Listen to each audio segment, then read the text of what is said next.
I just wanted to. I had one aim to make the client happy. So they got me as a creative director for this. We were basically designing all these wallpapers and all the campaign for this Korean brand. And when I stepped out after 2 years being in a cave, I saw that, oh damn, I'm able to add some insane value. Oh wow, I mean, people are listening to me. Oh damn, whatever I'm doing, people are liking it. And I was talking to them and I was getting that validation. Oh damn, I'm able to have this conversation with such amazing people with such an insane career. At one small point when I was a little depressed, I was like, project was not coming. I was applying for jobs and I could die for a nice job. And once I took this decision, once I had this mindset, I got so many job offers and I was like, shit.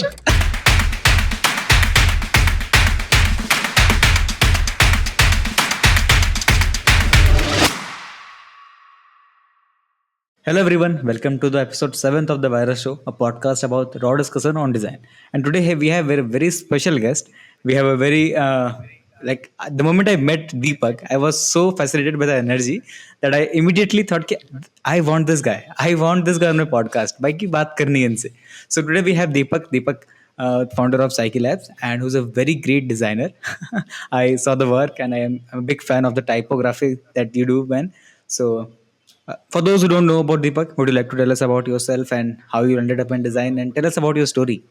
Tell us about who you are and what you do.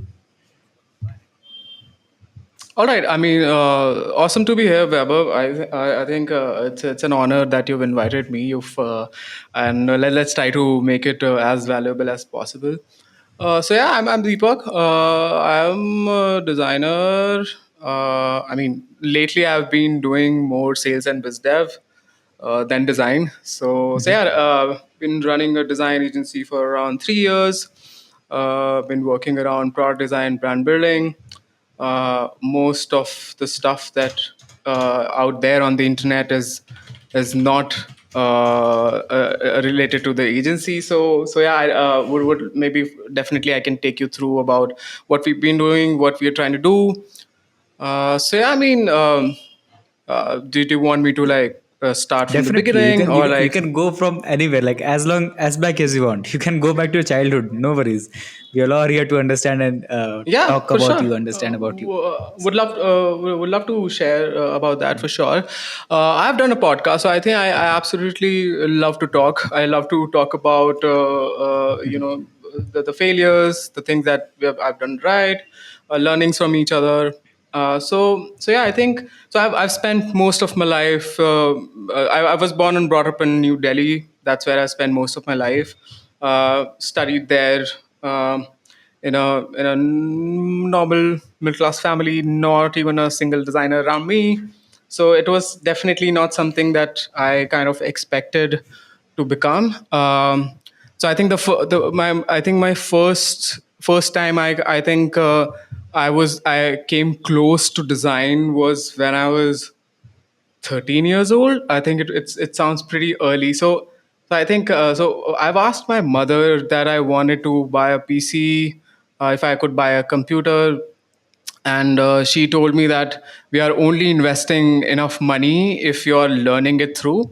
That's where I joined this course. It was called desktop publishing. It sounds I think it doesn't exist anymore, but like people who've been in design and advertising would definitely know about this. I think I spent 1 year learn being in a computer academy. I wouldn't say it was a design academy of sorts. I maybe no one was using the word designing. The tools I was using was PageMaker. Not really sure if more people know about it. That's where I used to design greeting cards, invitations, things like that. I'm not really sure what happened to PageMaker, but like that definitely makes me look so old though. Also Photoshop, I think CorelDRAW is still there. I think CorelDRAW is still very, very popular in tier one, tier two printing studios, printing places. So I think I got my PC. I think I lost my mother at the same time, and I think I took it very seriously, and I think I went all out. But my father was kind enough to get me the computer, though. I spent, I think, learning a lot about whatever. I'm not really sure if I would still call that design. I was making images. I was just creating stuff, but like soon I lost interest, and I was just like wasting time playing games, EA games, think, all Mhm. those games. And this is 2005 6 to have an idea about which era I'm talking about. Mhm. And yeah, for 4 years, I think I was pretty good with studies. Just like my friends, I was preparing for IIT, JEE. I think one thing I'm really proud of, that I've realized soon that I'm not made for that, and I wouldn't be a good designer, a good engineer. And that's where the hunt started of becoming, doing something which is nice to hear and also can give me like a fulfilling career. I think at that time I wasn't thinking about it, but like subconsciously now when I look back, I think it was similar to that. I've subscribed to a lot of education magazines. I was reading a lot of newspaper the time I joined 12th. I think I kind of it was kind of a liberating time. Like now I look back, because I think I had that mindset that engineering to karni nahi hai, let's do something that is maybe creative and which is very interesting. Maybe not a lot of people were doing it. I think the not so good part was that I did not have much, like literally anyone were doing great around me. I think I grew up in a family where we collectively was going from one step to another. But yeah, I mean, that's where I used to go to a lot of education fairs. That's where I saw, okay, there's something like design. There's something called design, and it was industrial design. So yeah, I think that's where, out of all the colleges, I think that was something that kind of stood out. But yeah, I think I kind of liked it, and I got into it, and that's where I started learning about design. It was a design college based in Pune. I spent 5 intensive years there learning about industrial design.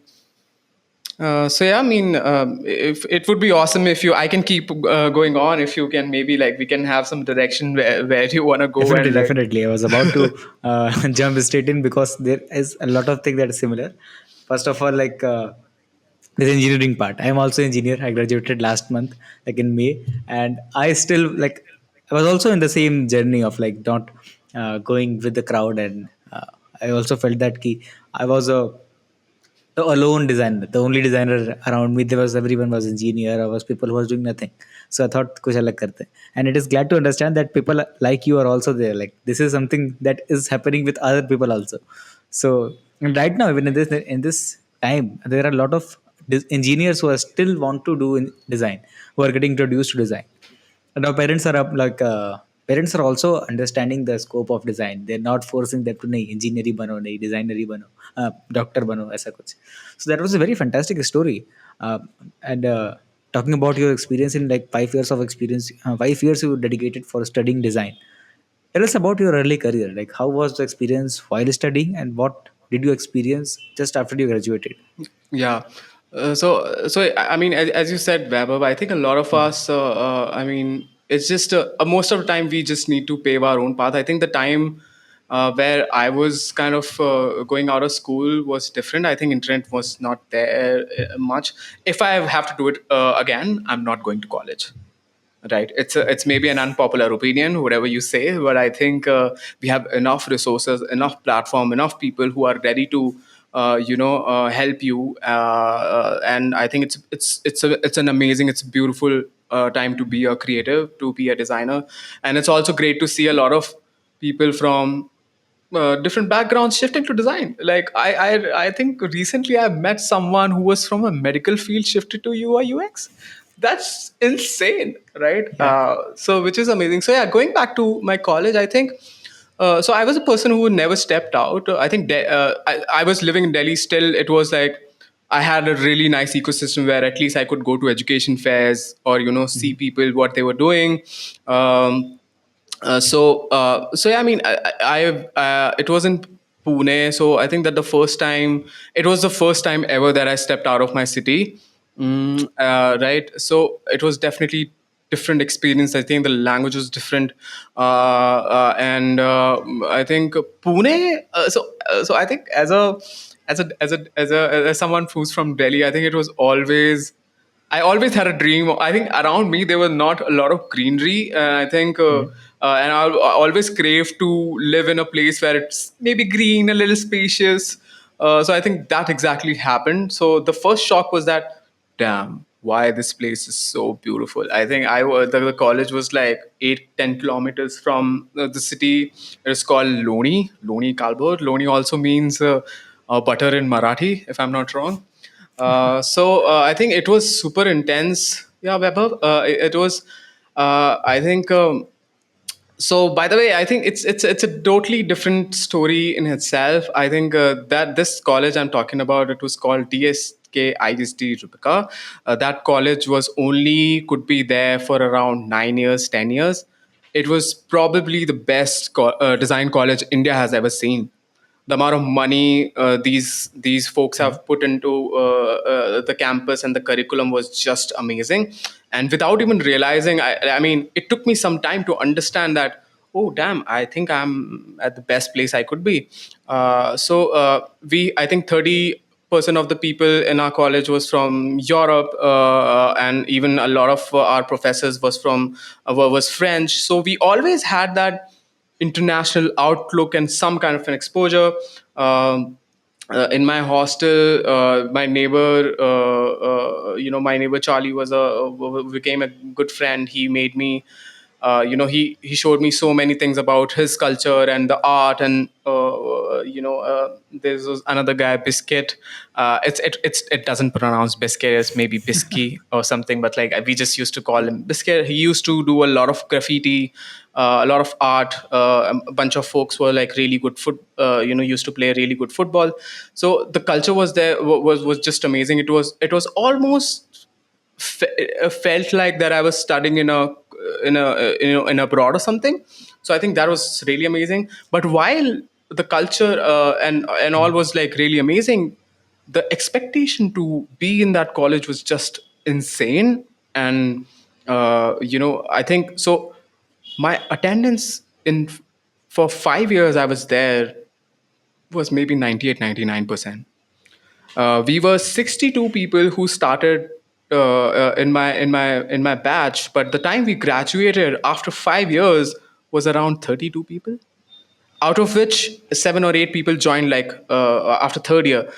So I think it was the assignments used to be insane. The expectation was used to be just crazy. We used to have sketchbooks every month, whatever. Even if we had 10 assignments, we have to complete this sketchbook, A3 size sketchbook, with at least 84% of the pages filled with sketches. Even if you hate sketching, you have to do it, and you would be marked, right? So I think so things like that. I remember there was a time where I was not even stepping out of my college. So like there was hostel, and from 100 meters from hostel there was college. I think I remember for like 30-40 days I'm not even stepping out of college because the assignments was so intense. And what kept me alive was like the scenery around. I think that was really beautiful. The greenery, the weather. I remember sleeping inside labs. We got a sleeping bag where we were setting alarms in a group project and helping each other out, and like sleeping inside labs, doing last minute submission like a lot of us. Plus, we were never competing with Indian design ecosystem. That was a totally. I think that's something that kind of helped me as well. As I said, now I can look back and say all of these things, but when I was maybe studying it, I was not even realizing it. right? So it was amazing. We had so after third year we had an internship. I cracked my first internship at this studio called Pilot Fish, which is based in Munich.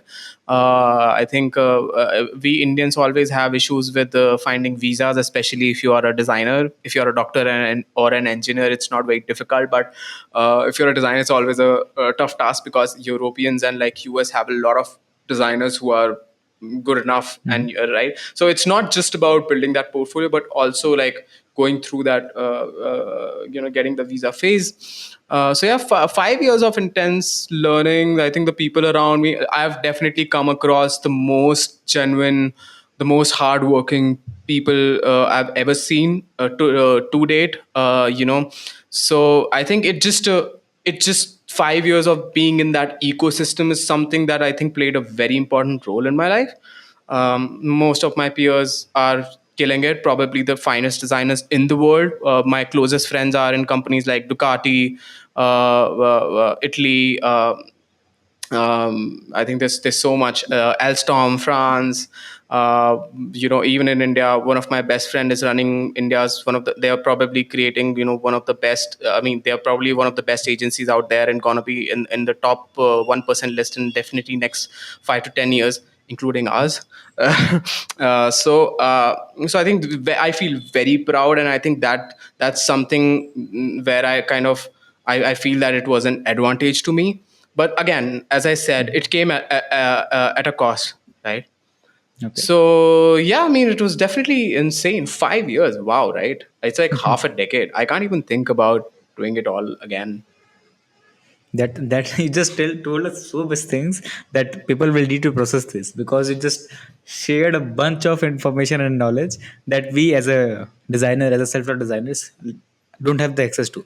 Because I am a self-taught designer, I never went to a design college, and whatever I have experienced or heard from people is that not current studio and design, not current colleges are as good as you talked about. You told that India was not a competition, you were competing on a global level, and that is one of the biggest thing that design can do. Because in India, you know how disrespected design is. I have personally feel, and how misunderstood design is. They're like, ah, just poster ही तो बनाना है. I'm like, no bro, there is a lot of more things. Even my parents used to think that अच्छा ये तो काम दुकान पे भी होता है. हमको दुकान पे जो होता है वो डिजाइन नहीं है. Yeah, yeah. That is the biggest misunderstanding. Yeah, talking about parents too, like I think my father, I mean, he only maybe sees the money and like where I've been to, but otherwise he still don't know what I do. That's the that's such a crazy thing. So even when I was studying design, like all around India, when I was like traveling, when I was just telling them like, okay, I'm studying design, they were like, oh, fashion design. Yeah, Okay, same thing. right. I think still बहुत बेहतर हो गया है ecosystem. Better हो गया, yeah. बहुत better हो गया है. मतलब आई थिंक 10 साल हो गए. आई मीन 10 साल में I have seen it grow. But yeah, I mean, it's insane for sure. Yeah, that was great. The insights about the college was very absolutely great. I think it will definitely help people who are in college or who plan to go into college. So as a self-taught designer, I also plan to go for a college for my masters, but it has a bit of time because it will be a bit expensive, and I want to do some industry experience. So let's see how it goes. So Yeah, yeah. talking So I about mean, like, yeah. go on. Sorry. I think matlab, let's just try to also talk about the design college designers and self-taught designers. Let's try to slide in moving forward in our conversation. Definitely, definitely. Would you like to put some light on this? Like, what difference have you experienced? What is a big difference that you have experienced in self-taught designers and students of design schools? So I think I genuinely feel, I think I have even in my team there are a bunch of folks who are not from a design background, never been to college, but are actually killing it with the right mindset, with the right mentorship. So I genuinely feel, as I said, I think that's how we started our conversation, that okay, even if I have to do it all over again, I'm not sure if I'm going to college. But when we say that, we have to realize that people who is studying design for say 3 years, 4 years, 5 years are not just chilling time. They are consistently working on something. And if you so what I actually not really appreciate lately, like a lot of these self-taught designers are roasting design college designers and like, oh, you sound like a design college designers. Your work is not as good as ours. Things like that. So I'm not, whatever I'm saying, it's not like, okay, design college designers are better or like self-taught designers are better. Each of them have a different path, but I genuinely feel, so what I'm trying to say is that spending time is something that is unescapable.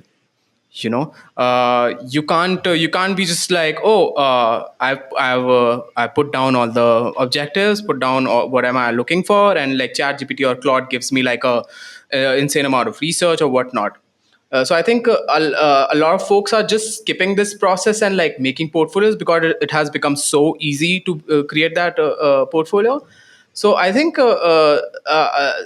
if you've been to as a design school, it's a great opportunity to make the most out of that place. That doesn't mean that you can't do that if in a self teaching journey.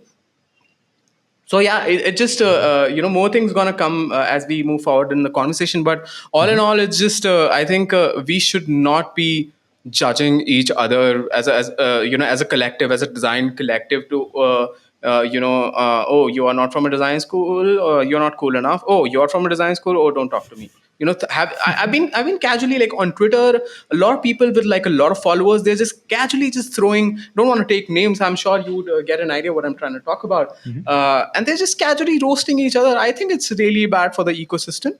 I think we should take a step back and see, okay, what the other person is saying, learning from each other. So I still feel if you're planning to go to a college, it's a great opportunity to become like a part of top 1%.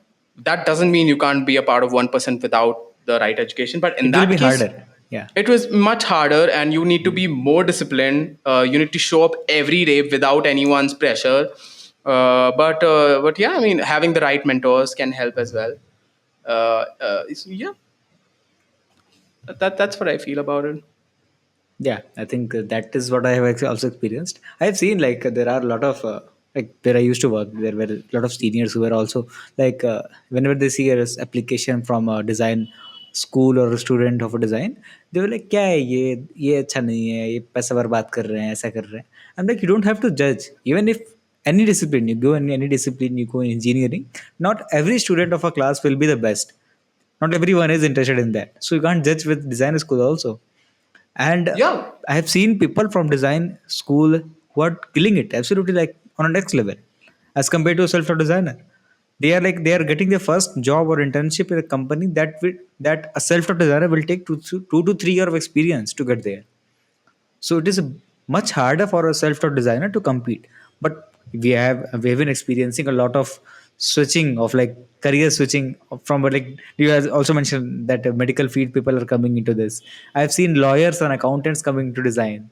Like that makes me wow, like bro, what happened?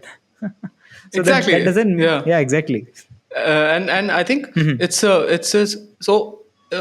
think it's a supply and demand thing. What is also going wrong is a lot of. I think the bar is too low. I think we, Okay. as a collective, especially in the country like India, we are still not pushing design as is. We are just still templatizing everything. We are still trying to templatizing everything and kind of reinventing the wheel without doing the actual innovation or building something really nice, because it's easier or it's cheaper to hire someone who's never been to a design school, or I think it's an unpopular opinion, never been to a design school, or maybe not as good enough because काम चल रहा है, right? And I'm not against it. What I'm trying to say is that it's a missed opportunity. Exactly. I think I will strongly agree with this thing because what I feel is one of the biggest reason for me to go abroad, like having the dream of going abroad, because I want to understand the real design, where it all came from, where it all started, where how the legends like Paul Rudd and all these people who are pioneers of design and graphic design, like they have been doing this for 100 years, more than 100. How was the thing at that time, and why is it not as good as them in India? Why are people still making design as just a money making machine or just making it templatized, as you said? So I Yeah. strongly agree with that, and I hope it changed, but it will take time. Yeah, I think Because smaller efforts like so what you are trying to do with this podcast, what I maybe tried to do with my bit, what how collectively you are putting your thoughts out there and kind of so I think little efforts like that is gonna definitely take I think, but I think all in all people just need to talk about more. They need to have just like platforms to do this. But I think the future is definitely bright because all eyes are on India. yeah, in a lot of field and especially in design. Yeah, design especially. Exactly. So, coming back to you and your experience, tell us about your early career experience, like before you starting Psych. Tell us about Yeah. how was the work at that time. And one more thing I would like to ask: what industry changes that you have experienced at that time and at right now? So I genuinely feel so. This is so I was in design college from 2012, 13 to 17, 18, around this time for 5 years. So I think I while I was in college, we were competing directly where we were looking at portfolios from RCA, we were looking at portfolios from Strat School of Design in France, a lot of European colleges, art center, since it was very industrial design oriented, not very UX UI oriented. I think that time UX UI was not even used. Like it's maybe like 6 years old, if I'd be honest. And suddenly people see the there's money to be made, money, right? And everyone's there, they're jumping on it. There's nothing bad with it. So I think I was just so we were just compete. I think we had this. I'm not supporting this mindset, but like out of like with my friends, we had this mindset that the ecosystem in India is not so good. Let's just crack that internship out there, or let's just crack that job out there. And the cost of reaching out and like to have that level was insane. So we were maybe like if I look back, my first portfolio that was in third year, I probably maybe spent 100 hours, if not 200 hours, building that portfolio, sending around 300 applications, giving around 25 interviews, and out of all, cracking that one. And this is just internship. Hear me out, Vaibhav. This is just internship. So what I'm trying to say is, and a lot of people failed. They couldn't even come to third year because the curriculum was so intense, right? So and again, when I say that, that doesn't mean that I support a toxic ecosystem. For a lot of people it was just toxic, it was unrealistic deadlines and all, but I mean that's how you build muscles, right? I think we suddenly stop talking about, okay, you're going to gym, you're expecting a six-pack ab. If you're not putting those hard work, you're not gonna get it. Simple as that. I think, and same goes to design as well. People are doing 4 months cohort and they're like, oh my god, so much work. Oh shit. Why? I'll just do this, and like I'm just not trying to roast it. It just if you're coming to a design field, it needs to have more. But yeah, going back to the question. First, I think I got my first internship at this agency who was doing a lot of service design. Though I was just studying industrial design, my interest was around problem solving, interaction design, things around that. Now I can give name to it, but back then it was maybe service design was something that was kind of commonly used. So considering I was studying digital, so we had three courses: product design, automotive design, and digital design. I was in digital design. I think it worked for 1.5 months. I tried to do my best to get the visa. Just 3 months before, I had to go back to Delhi to make my passport. I didn't even have a passport. So I think doing a passport was an issue. Then finding an internship was an issue. Then even after getting that internship, I think I fought for the visa for 2 months. And I was also, since a lot of time was getting wasted, and that's where I kind of my people in my college said that I think you should, because if we don't have an internship, you are not going to the next year. That's where I kind of joined this design agency called Dasmania Design. It was in Delhi, where I was working a lot around product design. We worked with nice clients, like I was doing packaging design, I think I did some packaging design for pan masala or something for Diwali packaging to some fan designs, pedestal fan designs for Khaitan and stuff. I think it was definitely interesting. Then went back to college with a nice perspective. A lot of my friends, came from Europe, so I think I had that. I think I took that seriously. That okay, next time if I'm leaving this place, I'm going to a better place. I don't want to work here. Again. Maybe it was just that it was just my surroundings plus to hunger to do more. I think after 3 years or 4 years, I saw the first time I saw a portfolio from a local design school. Like I think it was not Sishti, it was Symbiosis or something.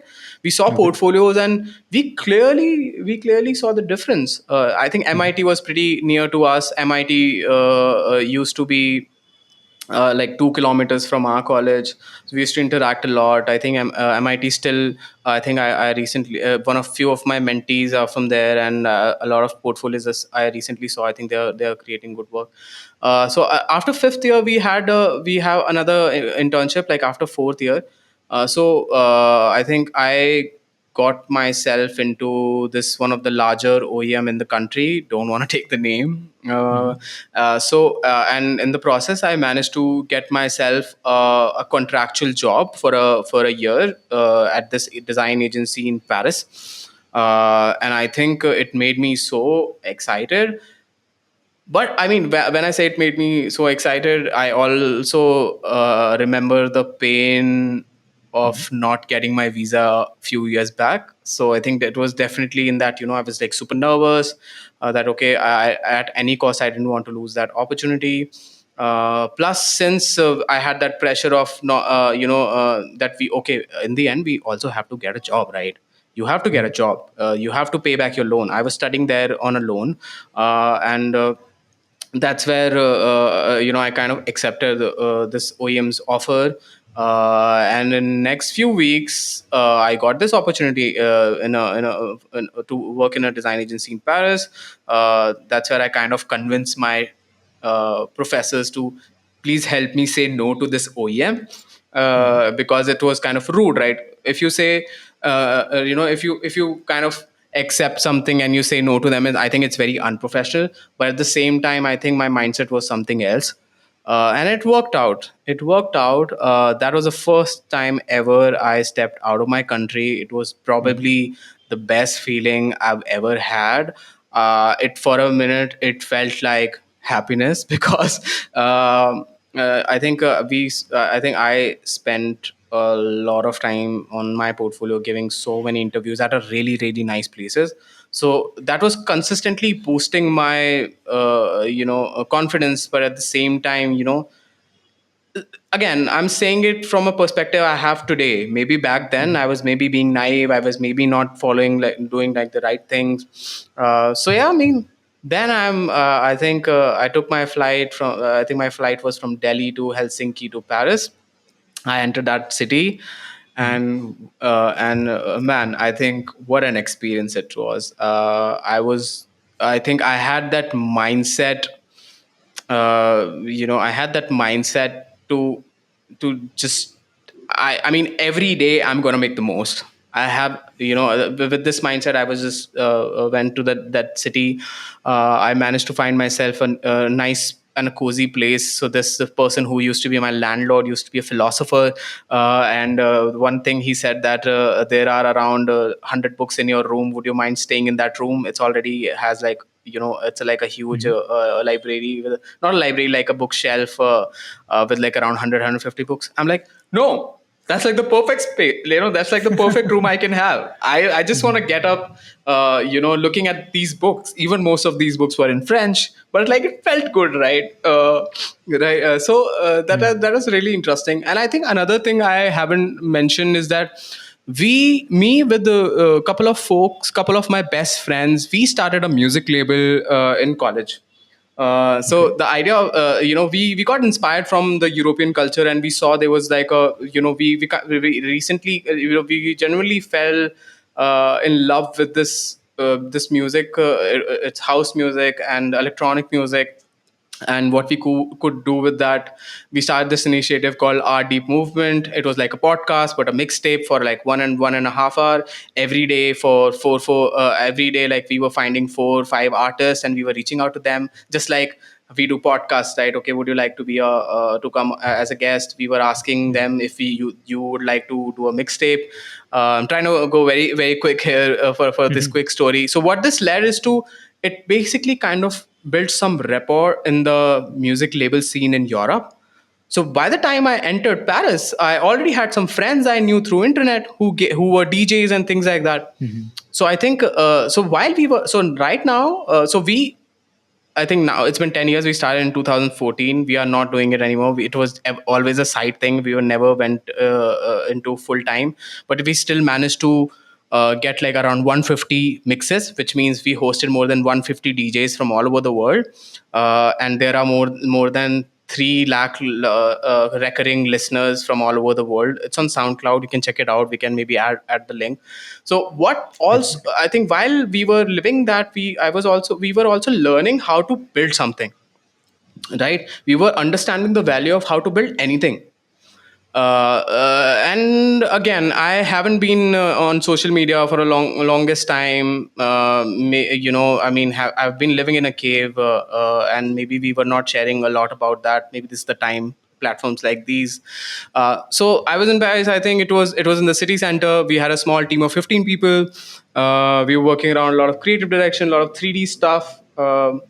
And that's where kind of I think since it's very easy to travel in Europe, I think we can do another podcast where I'm just talking about like my time in Europe because it was Definitely. it was insane for sure. I think you know that feeling you get as a kid in a toy shop, right? You get, oh damn, what is this place? Like I was like, oh damn, what is this vibe? What is this place? Every day I was not going home after office. I was just walking around the streets of Paris and I was seeing like Apple का सबसे बड़ा showroom का है, flagship store का है, वहाँ चलते हैं. LV का फ्लैगशिप स्टोर का है, वहाँ चलते हैं. Nike का फ्लैगशिप स्टोर का है, let's go there. So and on weekends, since so again shout out to my landlord. He helped me out a lot when it comes to like getting that internet sim. I'm so glad I had the internet around the Europe because I was just like walking everywhere. I think I'm definitely, I was fortunate enough to visit places like Amsterdam, Munich, Venice, Milan, Berlin, Barcelona, places like that. And the beautiful part about that I was doing it on my own money. And I think that's like that's something that kind of fueled me as a person. And coming from a background where I think that there's too much value we give to the money growing up, people around me, things like that.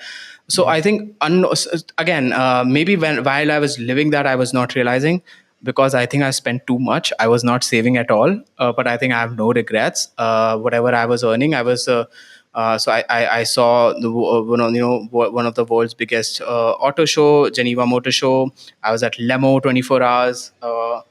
We rent cars and travel to one country to another. Shout out to my buddy Yash. He's a great designer. He works at Honeywell. We traveled a lot. My friend Ajaz. So, but while I was there, I was not alone. So, a bunch of my friends were also in different countries. So it was again another opportunity for us to like go them, visit their place, and like have a good time, and also like learning. So yeah, I mean, it was a ride. Attended so many music festivals. Understood a lot of cultures, history, foods. Um, I think that's where I kind of totally converted to a non-vegetarian as well. So because you don't have much options, I was what, I'm not ashamed to say that I did not know what cheeseburger is made of. It's beef. It's a beef patty, right? So I had no idea. I don't know what I was thinking. That was the first time I kind of tasted beef. It's not biggie. It's just like one of the in the memories. I kind of loved it and never looked back. I think I've tried all kind of meat, from horse meat to a lot of insane seafood and whatnot. So I think that year was equivalent to 4 years anywhere. And I'm so glad that I had the experience of what I an experience of meeting so many people. But I've also, like, I think at this time I was also not. I was maybe, like, I was thinking about what after this.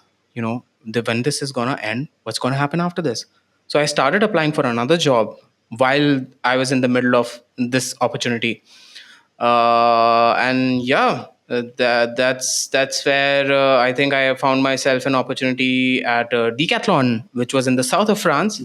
But I had to come back to India to my graduation. We finished the graduation, uh, and again fought for the visa for 3 months. I think I was very unlucky with that. I think for 3-4 months I was working with them. So there are around 80, 20, 28 brands under Decathlon. I can be wrong. And I think one of the brands was Vetzi Quechua. It was in the south of France. I think Passy, near Switzerland. And I tried to work with them. I worked with them remotely, but I think after 3-4 months, while it was difficult for me to get the visa, they were like, "Bro, I think let's just give up. I think this is not working. We can't have that opportunity." So yeah, that's where that's where I think it became difficult for me to kind of see where I'm gonna go from here. And yeah, that's where I think that's what brought me to I just kept me to India as well. As I said, I've studied there on loan, so I had always had that pressure of giving those, like recurring money to this bank. Plus, also a chunk of it we took it from someone. So I got a job at this agency in Pune. Yep, and then after, so I think while I was in Pune, I think it was all the things that I did not want and I expected. I think I was very adamant about not working in India. I was like, I think I was judging my ecosystem too much. I think which was not a fair view, I feel. But here I am, right? So yeah, I think then Bangalore happened. After I quit that job, I was like, oh, maybe this is the time where I go independent. And that's where in like 1 week I got this opportunity from General Motors, which was in Bangalore. I got excited shifting to Bangalore. I was like, damn, I've never been to Bangalore. This can be really amazing. That's where I think that's where I started working at General Motors. Worked there for a year, and then it got acquired by TCS. That's where I was like, you maybe this is a signal to move on. So see, I mean, while I was in college, my aim was to just get a great job. That's it. I was not thinking about anything else, right? So yeah, it was definitely super interesting. So yeah, I have Yeah, and I'm, again, I'm at, I mean, I think I threw. yeah, Yeah, I I think was I about to threw tell you all out. I have. I was Yeah, about to yeah. tell that Carry key, on. you just told a lot, literally. Like I can imagine. I was visualizing your experience while you were in Europe, you were in Paris. I was visualizing those experience of you going to different stores, flagship stores, and man, it is like I can feel the energy. I can feel the excitement from you. It must have been exciting, and we would love to know more about it. It doesn't matter how long we go. If you want, if you have anything more about Europe experience, we would love that. Oh, for sure, for sure. I mean, yeah, I think there's this so much. So I think talking about design, let's just not stay away Mhm. from our main topic, like why we are here for, and people who are listening to us. Mhm. I think the design ecosystem was just insane there. Even in my studio where I was working, Mhm. people were just like killing it. I mean, people around me was just like practicing. Okay, they were doing clients work, but after that they were just spending more time polishing up their skill sets. They were learning from each other. They were inviting people they could learn from. I remember someone from Alstom came to our studio for 2 days and taught us about 3D visualization, a bit of art direction. So I think where I was working, it was basically a yacht design agency. And so we were basically making, like, designing yachts and like working around the creative direction, the three sometimes a lot of 3D design, a lot of 3D modeling was involved in that job. uh, and it was really amazing to kind of work with people who've been in the industry for like 10-15 years, and it was a mixed bag, right? And my boss, he also had a wine company. So Okay. once in a while, we used to go to his mansion and used to drink wine from 6 p.m. to 3 a.m. in the morning. And he had this wine cellar in the basement, and we would just imagine just getting high on wine with your boss and your team, right? Whenever there was birthdays, whenever, like, whenever someone was getting engaged or something. So I think it was really amazing.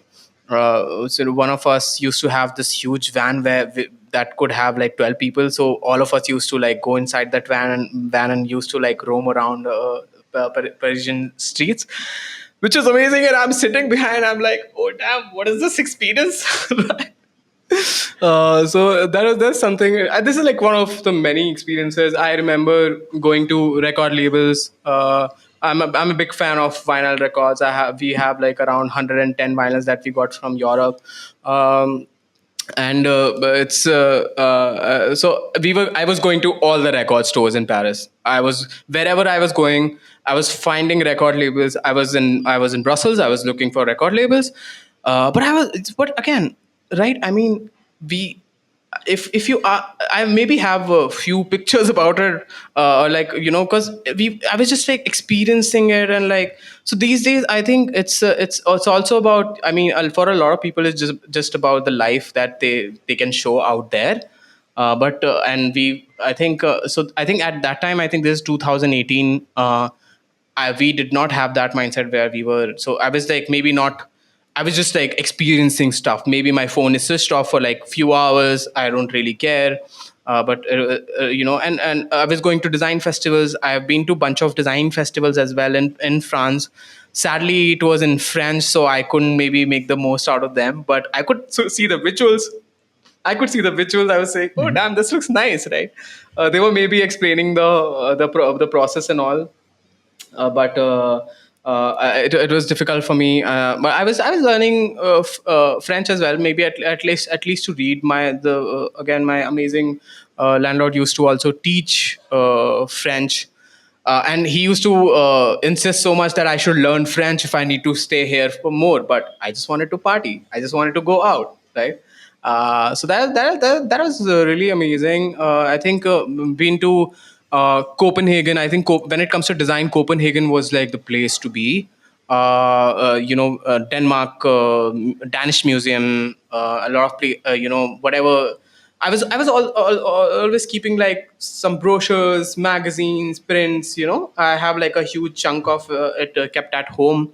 Small, nice tickets, nice, really small design. So I think what it was subconsciously doing was also making me a more observant person about, damn, what are we are missing so much in Indian context. We are not embracing our Indian ecosystem well. I mean, our tickets, our government campaigns, the signatures that we have, uh, you know so, and at the same time, even a lot of government initiatives are very nicely designed. It's utility, it looks good, it makes sense, it has a nice name. They are going all out. You should check out, I think, whoever's listening and they haven't checked out stuff like from your Europe design ecosystem. I think you should check the graphic design the ecosystem in Netherlands, Rotterdam, Amsterdam, of course, Copenhagen. Paris is, of course, there. I think one of the nice graphic design, communication design studios are in Paris. Advertising studios are there. One of my mentors, she's Carla. She's worked in like a really amazing agencies. She's right now a director of design at Frog Design, Netherlands. So I think we should. So I think I was living that. So I was getting inspired without I was even realizing. right? So that was really nice. And I think since more than me being there, like the lifestyle and all, I was not, maybe while I was doing all of this, I was maybe not going to restaurants and like just spending money. I was living a very frugal life. I think I was cooking my own food. I was trying to, whenever I was traveling, I was like making sandwiches. I was traveling in buses because it was cheaper, things like that. So I never was like really big fan of that luxury lifestyle as such, maybe. But the experiences that I took, for example, I'd rather be at a nice museum than maybe go to a restaurant and eat some nice food, right? At least that was my mindset back then. It will be different this time. So I think whoever's listening, I think traveling, being at places, experiences something that teaches you so much, that like nothing else, right? So if you get a chance, Weber, if you get a chance to Mhm. go out and study, as you mentioned that you want to do masters, I would recommend that you just be at places. You just like become invisible and be everywhere, be omnipresent and be everywhere, right? And actually just observe rather than just like, like mm, uh, so uh, so I think that's something designers should do more, even in India, I mean, India has so many places, dude, right? So I think traveling is something that's very underrated, though while I'm saying that, I haven't been to a holiday in like past 1 year. So what I'm trying to say is that every you have to go through phases. You have to go through, you have to since I think the topic of our conversation was about to talk about the grind and talk about the work. I think while we should have fun, living a life or like creating content, whatnot, we should not forget the learnings, and the pains of doing that. I strongly agree with that, and I think you just shared another banger. I would say a huge, like you just open a treasure of insights and information, and your experiences as a designer. So, as like like it will need some time for me to process all these things because you just shared a lot. Like, and to be honest, all of these are the exact reasons why I want to go abroad, why I want to go out of India and understand things about design, experience things about design. Even though I'm in Bangalore, I'm living in coming to Bangalore was one of the reason as well. But I think it is still a bit different as compared to what people are doing abroad. People are doing at places Yeah. like where you How long have you been in Bangalore? How long have six you been in months, Bangalore? 6 7 months it's been. Oh, damn, you've never been to Bangalore before this. No, no, this is my first time. I just graduated last like May, so it is like I'm very new. I would say Where? from Which Chandigarh part? University, Where? bachelor's in technology from Oh, nice. Chandigarh. Chand, The name is yeah, Chandigarh, but I was in Kharad, Punjab, so which is 30 kilometers away from Chandigarh. So I was not even in Chandigarh. Been like I used to was it go on near? weekends and all. Yeah. Was it Sorry. near to Chitkara University? Uh, kind of, but like a bit different. Chitkara is like one of the Yeah. competitor of Chandigarh University. Chitkara is doing good in Oh, terms of yeah. design. Chitkara is doing in terms of design. They have a design school. They have a design segment, but Chandigarh University is still not in that yet. But who knows? Yeah. Yeah, I think so. So Talking about Chandigarh, Chandigarh is Corbusier. Fuck. What was the yes, name that was of the name of this the architect? hostel. My hostel, Lee Corbusier, Oh, really? Yeah, LC. Lee Yeah, Corbusier. He actually yeah, designed the Chandigarh yeah. city, right? Yeah, and on his name, the hostel was there, LC Hostel. Yep. We stayed Nice. there for like around a year and almost a year, and it was a very great experience. But the thing that is important as a designer, I whatever the people around me all were engineers or like from a different field, from business and all, and mostly people were not interested in their own degree. So hearing about your experience, hearing about your ecosystem, it is completely different. It is on next level. And I don't know where people come from the opinion that design school kids are not good. Here we have you. We have people like you and your friends who are killing it. So this completely contradicts the fact that people from design schools are like people who roast students of design schools. I completely disagree with them. And thank you. I would like to say thank you so much for sharing your experience from Europe. I think a lot of people can visualize and then they can take some inspirations and they can make their own decision of going out of India. Even not out of India, they can go out of their own state and go to design schools and design colleges and do things like you did. You getting magazines, getting these stuff. Even I, as like Yeah. even in Bangalore, I try to go at places where there are good designs, Yeah. museums and all. I have to go, but still there is some time. So yeah, I think that was really interesting, I would say. Yeah. So you I mentioned also think, yeah. yeah, if you like to add something. No, no, go ahead. Go ahead, Yeah. Vaibhav. So I was about to ask, like, so Deepak, you mentioned that you worked with a lot of companies like Decathlon, General Motors, and all. How was your experience there as a working, like as a full-time employee? Because in Europe you were doing internships, right? So after the transition from internship to a job, what was that? How was that? So I think for me, Mm-hmm. as I said, it was more than an internship. I think I was getting paid a junior designer's salary, and it was like for a year. So the responsibilities was also more. While I think I only talked about the fun part and the experiences. Mm-hmm. I think Mm-hmm. sometimes I've worked on the weekends and like late till 10 as well to do the deadlines. I didn't talk about the hard part. I think because I generally feel it's actually absolutely normal to work a little till late to complete the deadlines. It was definitely intense, Weber. I think it taught me so much about how to be professional, how to work in a cross cultural environment. And I'll be damn honest, Weber.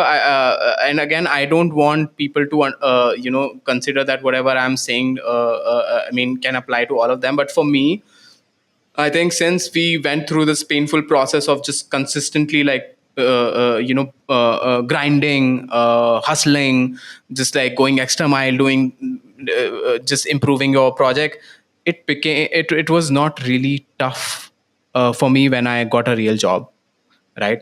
So for example, I think so this agency in Pune I was working at, they had a lot of management issues there, and we were working like sometimes 11 hours a day.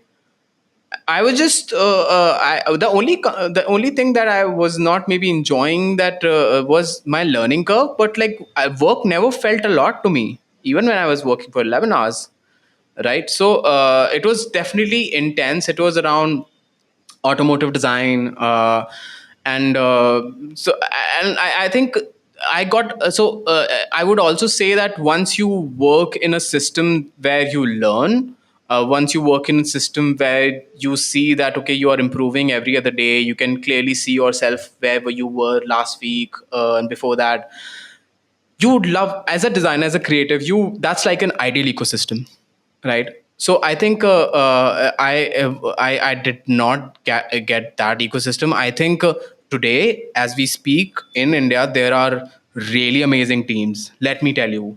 Maybe the ecosystem that was 8 years ago, right now it's amazing. You can have an amazing life being in Bangalore as a Mm-hmm. designer in a design team.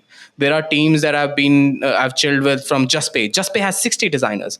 There's like Target has 600 designers. You were there, right? You were also Yep. there. That's where Mm-hmm. we met for the first time, in fact. Exactly. So now you can't complain that there are no nice teams to work with. And honestly, I'm sure maybe there were teams back then. Maybe I was just not lucky enough to be in the right teams. The only problem I had was that I just wanted to grow. I just wanted to learn. I just wanted to be in places where I'm just like becoming better. That was my only thing.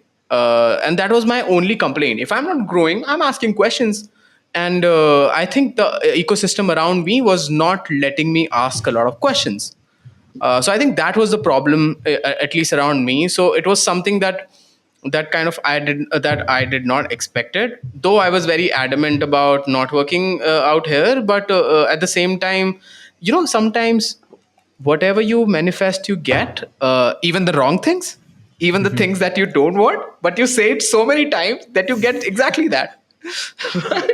So It happens. It if you happens. say Yeah. yeah, if you say shit, that okay, oh man, shit's gonna happen, oh man, shit gonna happen, it's gonna happen, right? So I don't know, maybe there's a different word for a bad manifestation. I'm sure there's a word for it, but like Mhm. you need to be very careful wherever you are manifesting, Weber. right? Yeah. So always speak positive to yourself and maybe your surroundings. So because I think I have learned that the hard way, because whatever I was expecting, I just got that. So that was crazy. So it was like I kind of, so yeah, I mean, I think I forgot the question. I think I just like my train of thought is just like moving from one place to another. I'm absolutely loving the train of thoughts. I'm just loving this.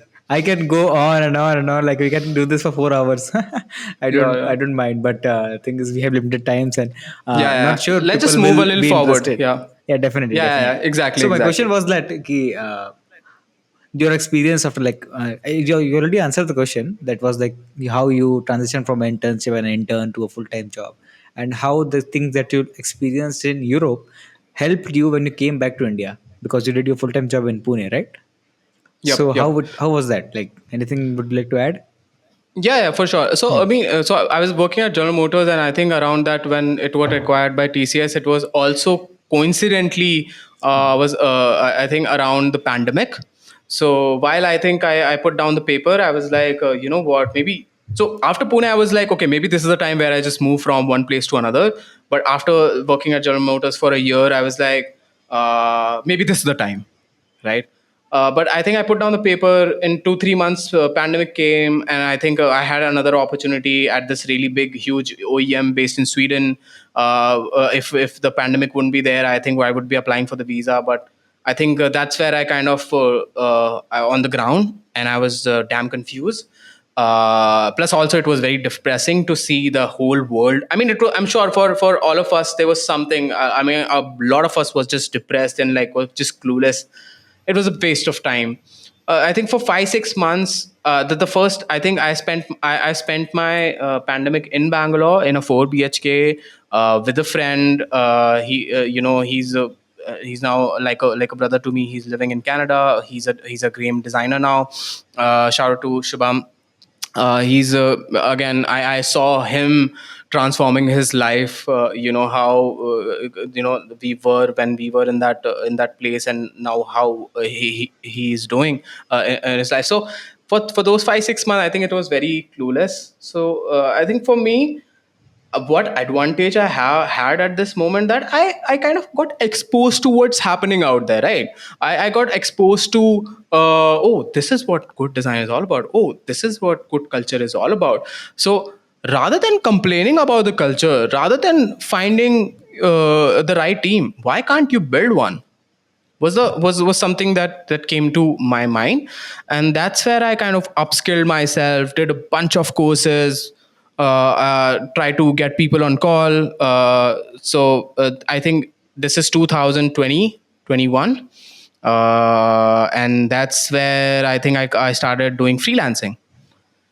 So but before freelancing, I started a podcast because I think so. I think someone said this. I mean, I'm saying this, but like someone said this before me, that if you want to get better with speaking, start a podcast. That was the whole idea for me. I'm gonna be damn honest. I haven't been a person who's like really good with speaking. I've been a person who's like always been shy among people. You look at me right now, you say, no, you're lying. But this is like a brute forcing myself into that ecosystem of talking to people, things like that. So first 10 podcasts I just did with my buddies who were killing it out there in the industry. So it was very easy for me to find people and like talk about really interesting stuff. And so the way I was doing freelancing, so now at this point I have built that taste. Since AI is there, I think everyone's talking about, oh, you need to have the taste, you need to have the taste, which is good, which is a great thing that I've been hearing. So I think at that time, what advantage I had, and I think I knew about it a bit, was having I had that taste. So whoever I was working with, I was trying to understand what they're trying to achieve. So I think that was the superpower I had, right? So I think the when and while I was doing these podcasts, I was kind of taking a deep dive into others journey, and maybe trying to know, even if I knew them as a friend, I knew about what they did right. So yeah, that's where, so podcast definitely. So I'm a big supporter of starting a podcast. I think even a lot of people, like, podcast is also getting a lot of hate because everyone's with a mic just like talking bullshit. So I think that's like with everything. Yeah. But you can have like your own set of podcasts, right? Whatever you want to, if you want to listen to some stuff that is, that's like just if there are a number of rabbit holes that you want to go, if you want to just talk, listen to like Bollywood stuff, cricket stuff, design, so so it's like a really nice ecosystem. So yeah, I mean, definitely. So I think what I've learned from being in the West, being in Europe, working with international, like multicultural, being in multicultural ecosystems, what I've learned is what I've acquired was the taste, and how to, maybe what are the things that can be really amazing to build a nice culture. That is interesting. I think communication skill and speaking skill are really important. And in this era of AI, we need taste, we need personality. And I think you also mentioned to me, seeing my videos, that you need taste and you need a bit more of personality, which I try to implement with my new reel. So I hope I will get there. But the thing is, podcast. I started a podcast. This is the seventh episode. It is very in the baby stage, and when I saw your podcast, I was also inspired. Like, oh man, people are doing podcast and all. So I should also try that for the upcoming generation, for the next generation, for people like me or people for my past version, you can say. But the experience that you mentioned, that getting the taste from Europe to here, it is very interesting, and I think it definitely helped you to improve your design skills, I would say, as compared to just studying and just learning. Doing practical experience, we all know internships are that for that. But having practical internships and working till 10 and doing the hard work, then doing the hard jobs, will definitely help you to build what you are now, what you have become now. And people who have mentioned who are working in different places, great places, are also doing the same thing. So do you think that in the industry right now, people are becoming a bit lazy, not want to do the actual work, at like figuring out and finding a shortcut to get there and crack the thing? How do you feel about this? So I think so it's a so I think both things are so. Hmm. Uh, let's just only talk about our ecosystem, like the Okay, sure. Indian design ecosystem, right? Hmm. Not talking, can only speak enough for the ecosystem around the world. Hmm. It has become uh, easy to become a designer. That's a fact. But uh, we need to go through the process of excellence if you want to become better. Right. So what I've been seeing is that I've been seeing so many case studies with 300 words, maybe just two visuals, right? You just put everything to Claude and put everything to like a chat GPT, and you get the case study out of it. We just things like that. So people have so I think they suddenly think that, okay, it's easy to escape the hard work. Now everyone's just like tooting their horns and talking about, I don't need to spend like 10 hours doing that. I can just like put it down and like just use AI and just like make that case study. That's fine. That's awesome, right? That's the reason AI has been built. But you and it's clearly seen when you're working with these folks, it's very difficult and they are not able to actually get that value. So that lazy part, I think I'm agree with that. And I think they need to understand. I think I'm in that space where I get to see a lot of talk to a lot of folks that who are kind of trying to switch their lanes from one field to design, and also take reviews from me. That's a good part, that at least they're going extra mile to to improve their portfolio. Whereas other people are just, and they're just getting a job, they're just maybe getting a job for like 25K, 20K, and I think that's a problem. And I'm not saying that you shouldn't. I have done projects for free, Weber. I think it's an unpopular opinion. I think I can get a lot of Hmm. hate from this. I have worked for people for free. You call it pro bono projects, right? I've done such projects, but for the right people.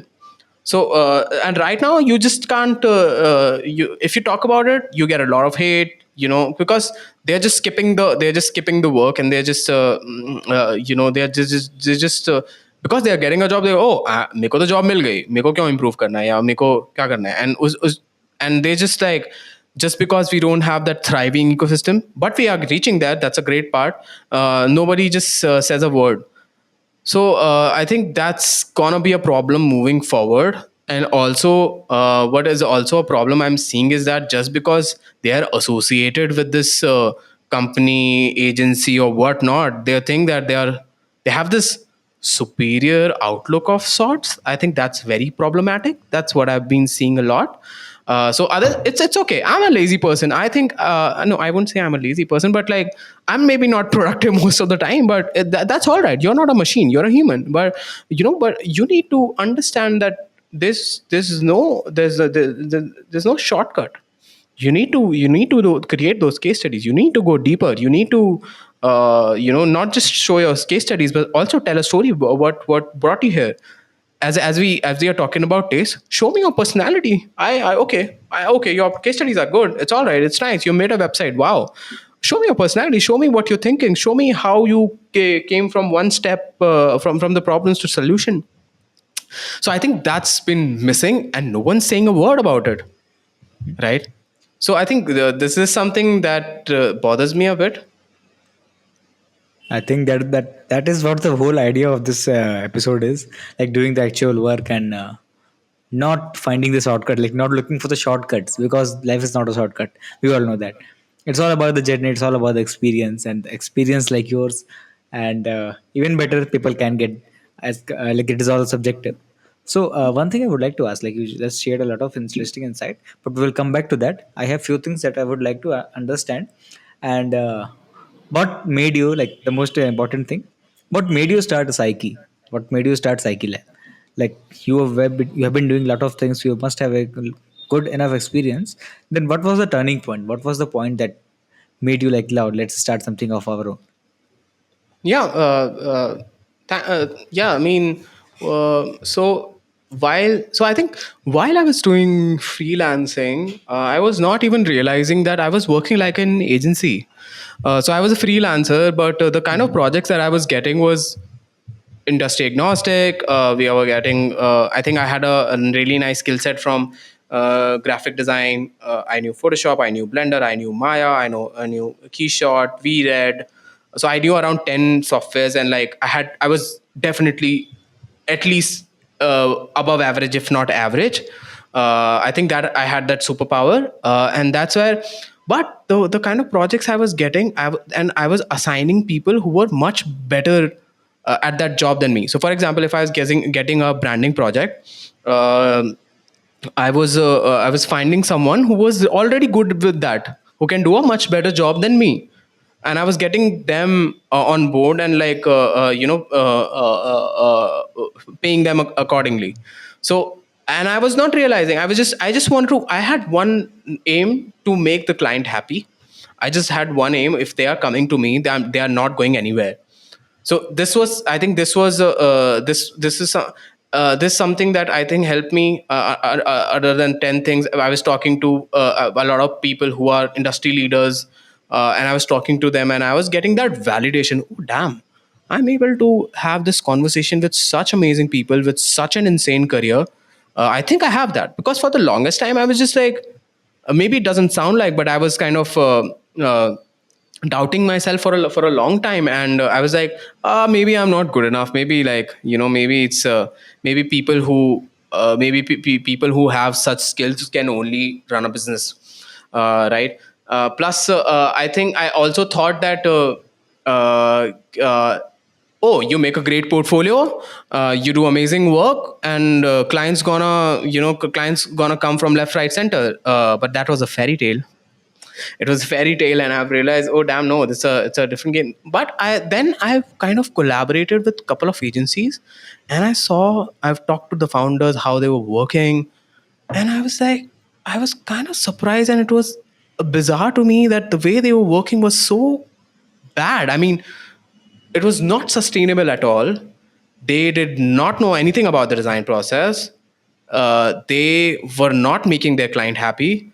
They were creating mediocre work, and they were still thriving, if not thriving, surviving.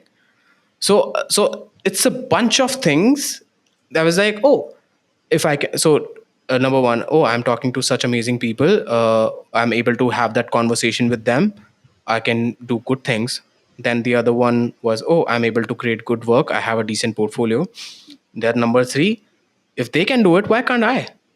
And also, like, I've been complaining for the longest time that, oh, I didn't get that team. I wish I had a good team to work with. Things around that. So I was like, so I think that what, and I think the turning point, I think after pandemic, I was living in a cave. I was living in my room, just being in my room, improving. I was just like improving, was going out to play, to do exercise, whatnot, going out for a run, things like. So I think I went to this journey of around 2 years, not stepping out of my room. I was getting up at 6 a.m., going to this table tennis academy. Then on weekends, I was going to cricket academy, playing cricket. There was a lot of nice cricket academies around my places. I think that I really want to mention this part as well, because I was not doing a lot of work. Maybe it sounds like I was doing a lot of work. I was not doing a lot of work. I was just playing a lot. I was just doing these exercises. By the way, I've lost around 20-25 kgs in that phase. So, and also this mindset. So once when I got a chance to work with this one of the largest consumer electronic company based in Korea, for that I need to move to Kochi, and so I partner. So it was so they hire they we got this. So they got me as a creative director for this. We were basically designing all these wallpapers and all the campaign for this Korean brand.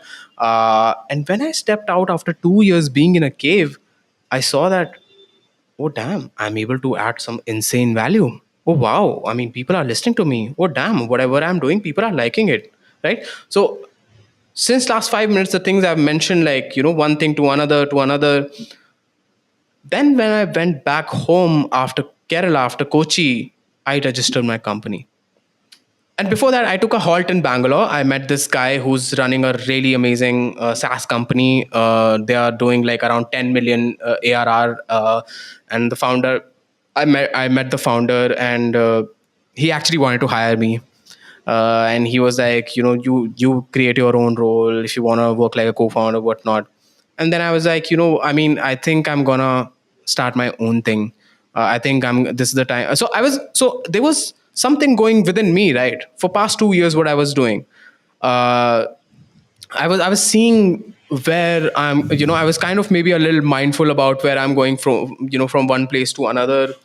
So the first time I came back home, I registered the company, and the name Psyche came from my street name. I did some, I used to DJ, and I used to create art. I had a small community of graffiti artists I was chilling with.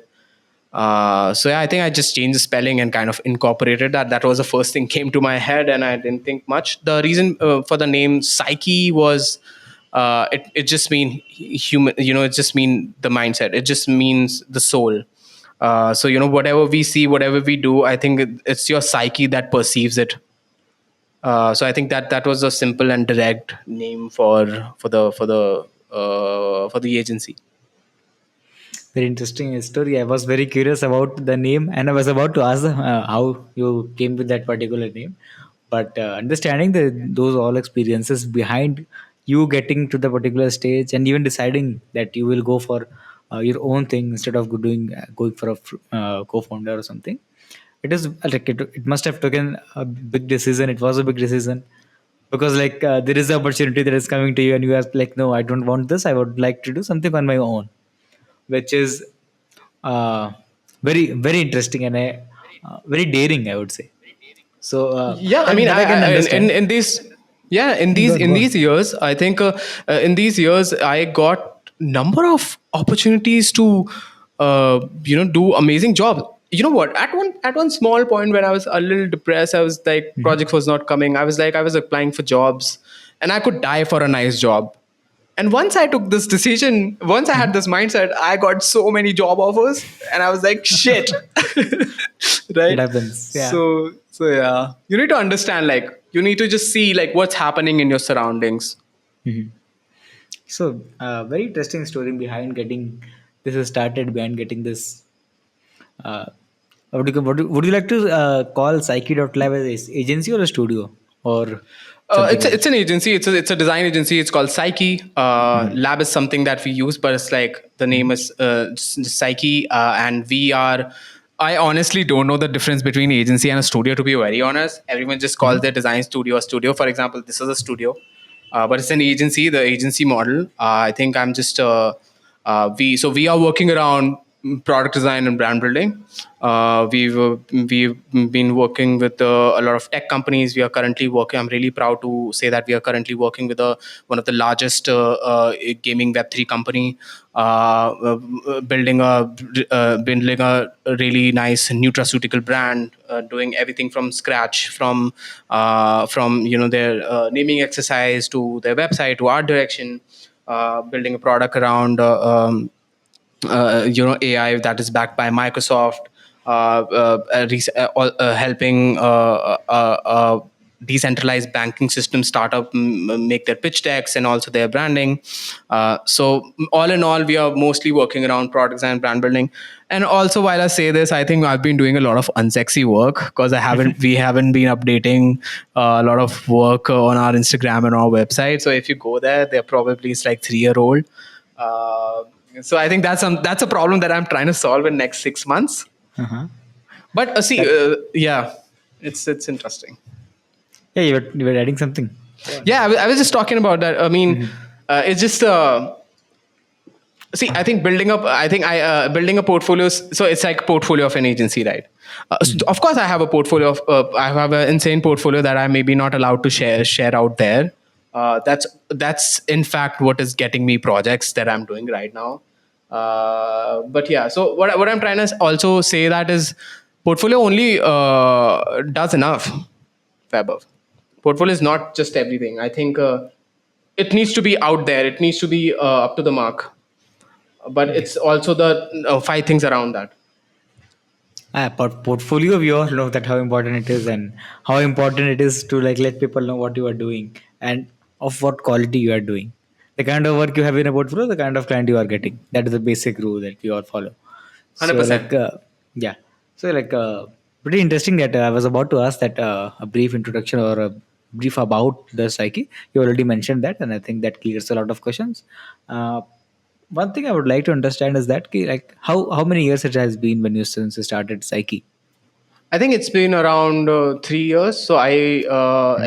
so even as a freelancer, I think I was just giving a name to Psyche. So if you count, it's actually just after the pandemic when I started the podcast. I think I've been running this label since then, but I never registered.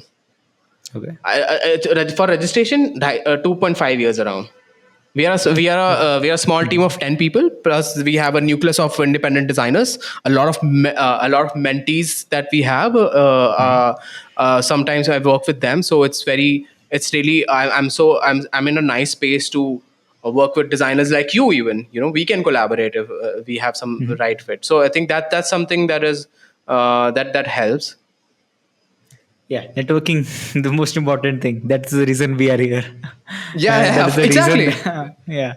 So Yeah, put yeah, yourself out there, guys. Put yourself out there. definitely, It's all right. definitely. Yeah, it's all right. Yeah. You will improve on, but if you don't put, you don't know if you are doing wrong or you are doing right. If you Yeah, lock yourself in a room and if you don't go out there, if you don't experience things, you will be in a delusion that I'm doing good, I'm doing the best thing. And then exactly. in the reality, nobody gives a shit about your work and you. Nobody knows who you are. And I have experienced this a lot with different people. And like they think they are doing so great, they're doing like the top notch work, and then in reality, nobody knows who they are. So yeah, that was interesting. So in this 3 years, how was the initial stage while you were building the studio agency, and how is it right now? What is the Okay. biggest difference? So I think the initial was I think the pricing I was not charging enough. Plus I was kind of basically extending my freelancer kind of a zone, Mhm. because I think agency is a totally different ball game altogether. It's actually a game. It's actually entrepreneurship. Vaibhav. It's actually entrepreneurship, right? So I think that mind shift changed. That was the first thing. So for the longest time, I think I won't lie. I was just like getting funds from my freelancing career for like after the like 6 7 months after the registration. Can you imagine? For 6 7 months, I was Mhm. getting work, but like I was a freelancer. I was an independent designer, right? So I think for 6 7 months, I got. I think after a few months of kicking off the agency, I think I stopped working as a freelancer. I was like, let's take that call. I'm gonna say no, and I'm not gonna. I need to like reposition myself. So that was something that took me a few months. So sometimes we think that change can be very fast, but I think it's not true. Sometimes it takes 3 4 months just to from go from one place to another. At least that was my pace. Maybe for a lot of people they can transform themselves much faster. More power to them. But in my case, I think I was for a few months I was just figuring out, oh damn, what is this world? Did I make a mistake? Or it just, I had so many reasons to start, right? That's what kept me going, go on. So I think I was talking to a lot of people. I was at least talking to 10 to 10 8 to 10 people every week. These people are maybe sitting somewhere in US doing something, are creative directors, are agency owners, are the director of design. That's where I got kind of few mentors that so I had that advantage of doing the podcast, right? So these folks who were getting on my podcast also became friends slash mentors, right? Mhm. So I was like, if I want to be like them, why can't I just talk to them? Why can't I just like get them on a call and just like pick their brain, right? So a lot of, so this phase, this I think first year phase was just unlearning, a lot of unlearning, a Okay. lot of unlearning. uh, Moving away from that designer background, and I think I was trying to do a lot of things. I was also participating in design. I was also trying to do client servicing, things like that. So I think I did a lot of unlearning. I did a bunch, I've attended a bunch of cohorts, no, not cohorts, like a quick 2 days boot camp, 200 $500. Try to be in few communities again, just sharing a brain of people, like learning from them, like how they were doing it. So it was like a chicken and egg problem, right? You don't have a project, then how you survive, then you have a project, and how you get it done, things like that. I mean, getting a project is a good kind of a problem. I mean, getting a project and not able to get it done is like a nice kind of a problem. So that's where I we got like a one big website design project where I collaborated with people. One thing led to another. We did a lot of white labeling. I did a lot of white labeling with this really large agency in the north. I was basically doing a lot of boring and unsexy work that was getting me money. Even still, we are doing a bunch of stuff that is maybe not really amazing work, but it's like paying the bills. And for I think for I was also like in that designer's ego mindset that, oh, I don't want to do this, I don't want to do that, I don't want to do that. But when I started to think about like an entrepreneur, I think everything changed. So you need to understand that you need so agency businesses. So now we are having a totally different conversation that's about entrepreneurship, right? Yeah. In this case, it's you need to understand sales. You need to be good with people. You need to be a person who people can trust, right? Simple as that. So again, 1 year, a lot of unlearning and understanding this, and I'm still learning this way, where how do you do sales. And at one point I took that call. You know what, I need to let's I think I need to take a decision. Either I am working on the business, get clients, or I just get the work done. I can't do both. Whoever says otherwise, more power to them. If if they're making good money with that, more power to them. Wish them luck. But in my case, I think when I understood the concept of how to do business, how to be an entrepreneur, how to actually make yourself profitable, I took that hard call. So as I said in the beginning, I think I'm more than a designer. I'm a sales and a biz dev person. Um and So I think we are doing pretty good. We are making decent money. I think we are still very far away from where we want to go, but I think it's a slow and a gradual process. I've also realized is that 2-3 years is nothing, bro. 2 3 3 years is nothing for a business, as a lot of people say. This is out there. There's a lot of playbooks that's out there. You need to spend 1,000 days just to see if it's gonna survive or not. So I'm just like, I think though it's been 1,000 days, but not after the registration. So I'm only gonna count my real journey after I've registered the company. We are paying GSTs, we are paying taxes, we have a nice finance team, we have a nice bunch of designers. Uh, I think what I'm really proud of that I paid back my education loan, which was insane. I think the kind of person I've become after that is it's just really beautiful. I wouldn't be that person otherwise. So yeah, and I understand the language of money and value. So yeah, that's something. And yeah, next goal is to build a website, build a nice website where we can show some good stuff. Maybe like as I said, then for the next 6 months, that's gonna be the an issue. And yeah, build a nice team. Main idea is to have very effective, like high quality folks, than just a team of 50 people who are just okay designers. That is the most important thing. I think you don't need army, you need good people, and good people can be limited and they can do work of 10 people. So that answers a lot of question and a lot of things. Even right now I'm like, I just started, I'm this very young. As you guys, compared to you, I'm very young. I'm 22, will be turning 23 in 2 3 months. So You're doing even I awesome, just Weber. You're doing all right. You're doing awesome, okay, right? means a lot, means a lot. So yes, just like you mentioned that it was like you also mentioned about mistakes and the boring and sexy works. Would like whatever experience is that, like I saw this somewhere, that on podcast we all see people who are like, who have practicing, who have arrived, who have uh, achieved what they dreamt of. But right now we all are like hustling, we are all trying to do something. So, would you like to tell us about the mistakes, the hardships, and failures, including what your plans are, what your dreams are? Like, ये भी ये करना है. As like earlier, you had this thing कि you want to pay your loan, student loan. You did that. You must feel very proud, and I like congratulate for that. And coming back to the question, that your hardships, your mistakes, the unsexy work that are actually important to do to run a business, to run a creative business. We're all talking about the business of design. So yeah, what do you? Yeah. See, I think I've lost around two clients because I delivered like a low, not it was not up to the mark. Okay. I think I've been very naive and worked with people who never paid me.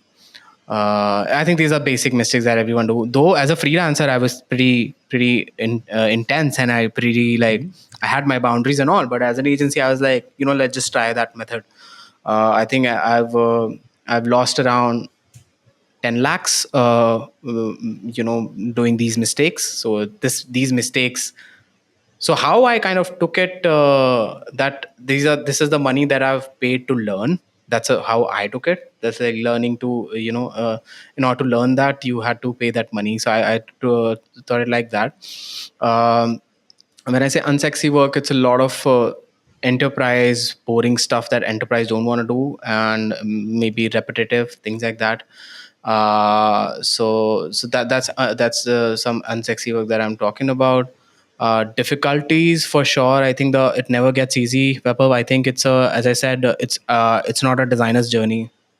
It's an entrepreneur's journey. So you can't relate as a designer. You can't. You have to be in that space to understand that. I mean, I'm saying it from my own experience. Maybe for a lot of people, some it comes very naturally to me. It did not come very natural to me. These are the skills that you can learn for sure. right? But it's you need to. So I'm bootstrapped. For this, I haven't taken any loan. I took because so now, if someone says loan, I feel a pain. I feel a pain inside. I'm never gonna take a loan. Maybe in the future, if I have like enough money to kind of pay, And there's nothing with loan. I think it's a good thing. Whatever. Like I use a lot of credit cards, and I think I've become a little smart to use credit card efficiently. But I bootstrapped. I think we are still bootstrapped. I think we are. If I'd be honest, we have a long way to go, and I think we are still not in a space where I think I should be like tooting my horns. I think we are still not $1 million agency. I think that we're kind of close to that, but like not anytime. Not soon. I mean, it depends though. But I'm kind of contradicting myself because I'm like, I think some nice things has happened in the past. I think this year has been a year of being in that space, then just like taking a little leap.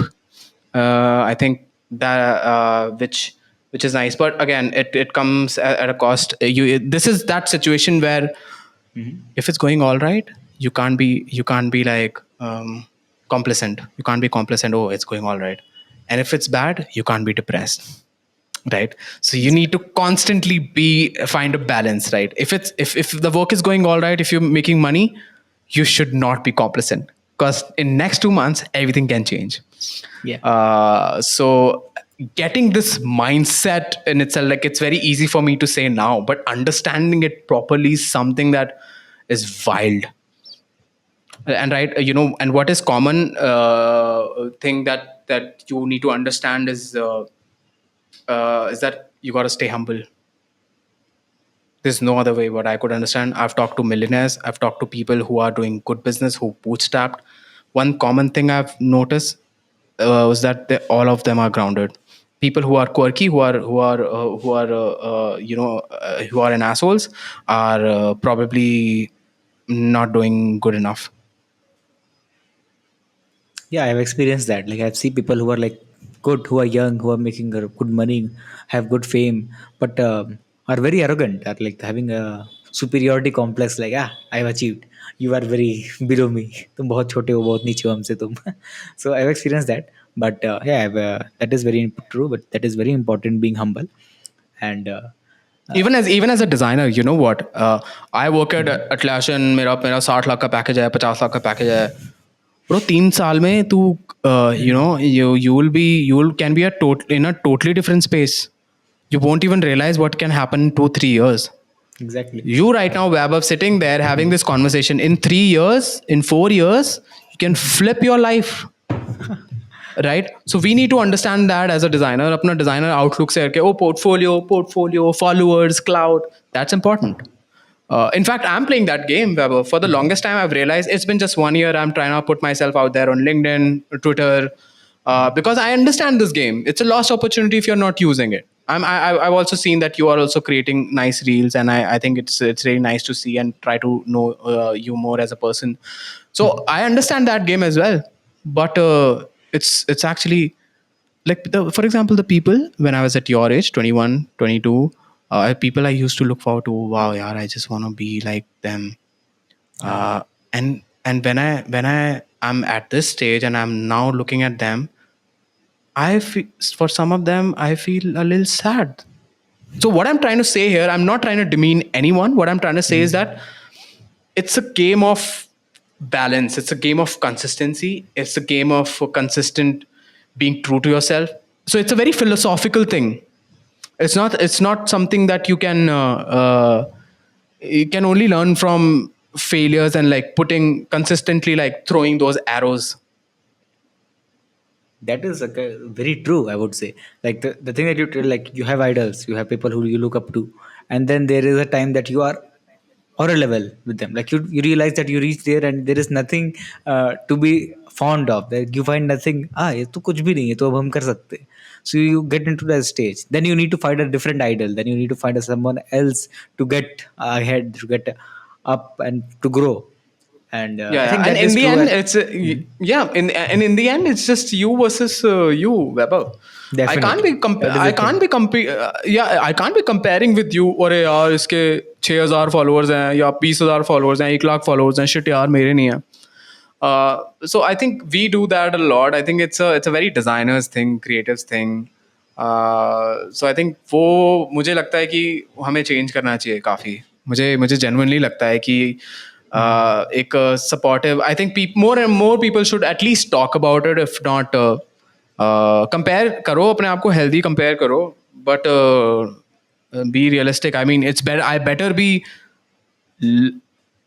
happy with like less followers than like super depressed with like 1 lakh followers.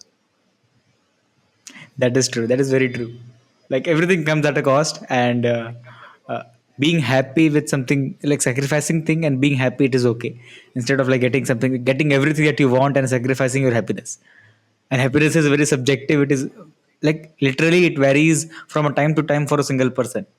You find, if you may find it happy when you get a client, and then you are also happy when you lose a client because that client was toxic. So it is like all Yeah, subjective to the perfect. time Yeah, and people. So it yeah, all love it, love it, depends. love that example, love that example, Weber. Just came to my mind. Yeah. So I love the Yeah. energy, man. I love your energy. I think this podcast, this episode is the most valuable till the channel, and this is like the more important, the most important thing about the topic is still left. So without wasting any further time, I would like to just jump straight into that because we are all almost more than 1.5 hours. So Oh the damn. main idea of this podcast, yeah, we are more than 1.5 hours. I think it will at least take us 1 more hour to discuss all these Yeah, things. you need to cut uh, it. I guess you can yeah, feel i'm free to cutting cut it it if you i'm want. cutting it I'm cutting it already. Yeah. I just skipped some of the questions, like your journey in ADP list. If you want, you can tell. If you want to let us know We about can you, how jump you. on to something more. Yeah, you can jump on to something more important for you that you Cool, cool, think cool. will be Definitely, valuable for your audience. definitely. See, ADP list is something that that is the reason that I met you. So I would like to understand how you landed up in communities and events. Would you like to tell us about that? Yeah, for sure. I'm gonna be super quick now. Sure. I think, as I said, that I've been living in a cave. I haven't been putting myself out there on Instagram or Mhm. any social media. I think if you go down to my social media account anywhere, I haven't put a picture of me for like 3 4 years or like 5 years even. And I've realized that, you know what? So even when I was doing podcasts, even if you see some of my videos podcast, I'm not showing myself. I'm just showing my guest. My guest is speaking, but Okay. like from the back behind, like my voice is there. I think I only could do like a 15 20 podcasts where I kind of showcase myself. So I think for the longest time, I have that thing that, I don't want to just show myself. Why do I want to create content, and why do I just want to, but then the way we are moving forward, the way the tech is moving, the way the world is moving, it's a missed opportunity if you're not creating content, if you're not putting yourself out there, if you're not putting. It's fine if you're not putting content. At least put yourself out there in the right rooms. So I think after I think I had decent money. I was doing it from Delhi. I started in Delhi. I was doing in Delhi. Then I shifted to Bangalore. I was like, you know what? Why can't I be a big fish in a bigger city? At least that, you call me naive. You can call me naive. I mean, that was my thought. Like, I'd rather be. Why can't I be a big fish in a big city? At least that was my idea. Whatever, how much time it takes, maybe 5 years. I'm ready to put down the hard work for 5 years or whatever. I need to be realistic to myself as well. Don't take that seriously though. But what I'm trying to say is that I think that's where I kind of try to put myself in the different rooms. I think when ADP was just 1 or 2 years old, I don't know how old it is. I have been associated with ADP for around 2.5 years, maybe 2 years. That's a long time. I think I think I've seen them grow so much because no one knew them at one point when I was there. I think I've made some amazing friend, Matt. I think you got her on the podcast yesterday or something. Really excited to listen to what Mhm. she has to say. I've met Vids. He's one of the amazing designer I personally know. Rishika is such an amazing, fun person to be around. Dvija, she's very inspiring. She's doing amazing. So through that, I think I just so for example, the YDI community, I think it's a shout out to YDI, shout out to Sushant. So Sushant is my buddy. We studied together, we went to the same college as I am. So from Sushant you can see the brilliant people around me. right? That man is very inspiring, and I think whatever I've also a lot of stuff that I've done is definitely he has had a role to play with what I did. So that's a beauty of having a nice community, right? So I think he's doing an amazing job. More power to how was the event though? It was a good. I saw pictures. Yeah, It that was looked great. dope. That was great. I miss Sushant. I thought Sushant will be there, but I got to know that he's No, in New no, no. York. Yeah. He's in US. He lives there. I think the last time he came was like in last year November or something, maybe earlier this year. Dude, I only met him in like a video call. So he called me. Okay, I don't want to. Okay, he called me a little Go. drunk with another of my friend, and he asked me to do like a meetup in New Delhi, but I was in Bangalore, and I think Kini has been doing it. Yeah. Yeah, she was there. Uh, but I mean, I was busy. This one I would have loved to join. I had another meeting at the same time. So I think that's what one thing led to another. I think ADP is an amazing platform that Felix made. It's I think it's a great platform for a lot of designers, even a lot of product managers. So I think that the mindset shift of me putting myself out there was the reason that I was trying to be in the right rooms, and that's where I became a part of like UV communities, and automatically like all these people just we just met for the first time. I think I met Matt and Vids in a motion design meetup. It's called F9 Collective. Again, if there are motion designers listening to it, you should definitely join that community. The founder of that community is Vishal and Amin. Both of them are good friends. I've invited Amin, who's probably one of the best motion designers in the country. He and Vishal have been running this community, which is amazing. I've invited him and Kochi in my studio there, in our studio there. So yeah, and that's where I also started like putting out myself slowly on LinkedIn, on Instagram. For example, like I think my design life, things I'm doing, the views I have to talk about is actually on LinkedIn and on Twitter. Because on Instagram, I'm a free bird. I'm an artist on Instagram. I mean, that's so. This is the cost that. So I think, as I said, that I took that call to kind of be in this business path, right?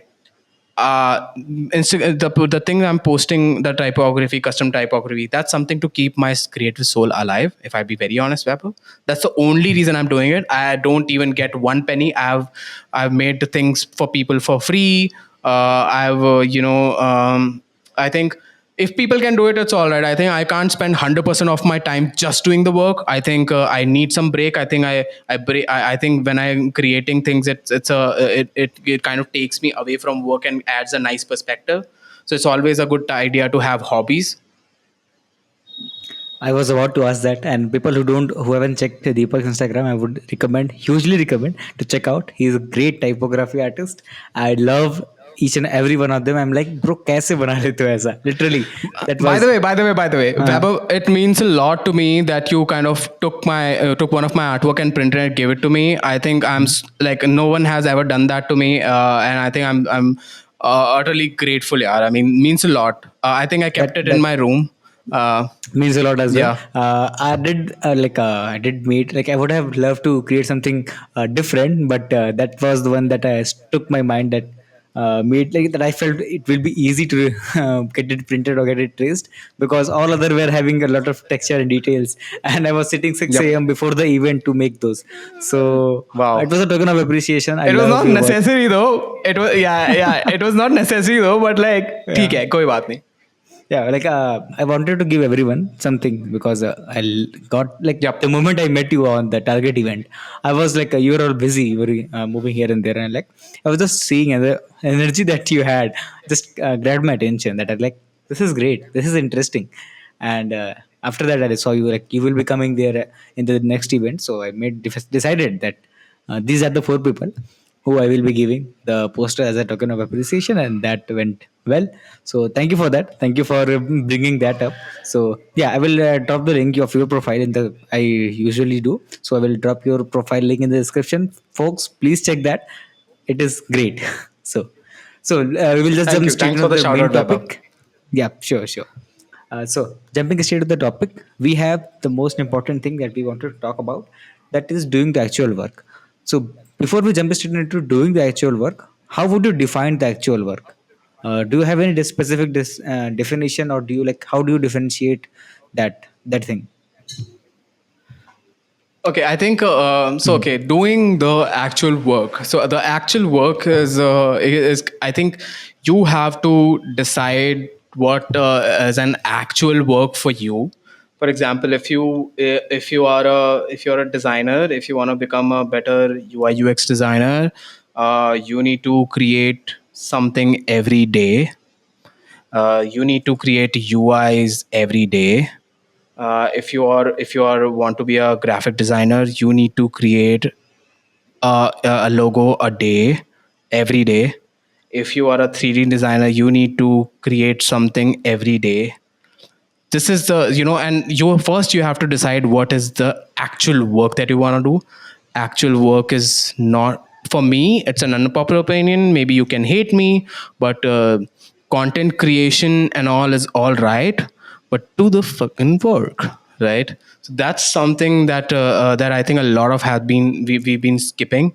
uh, I think so. We had one of I think in that last ADP event, Anushka was there, and I think I talked when we were hosting the panel. I talked about how do you become better. And by the way, her profile had like 450 artworks or designs that she has made. If you go down, down, down, down, like swipe down, you see some very okay level work.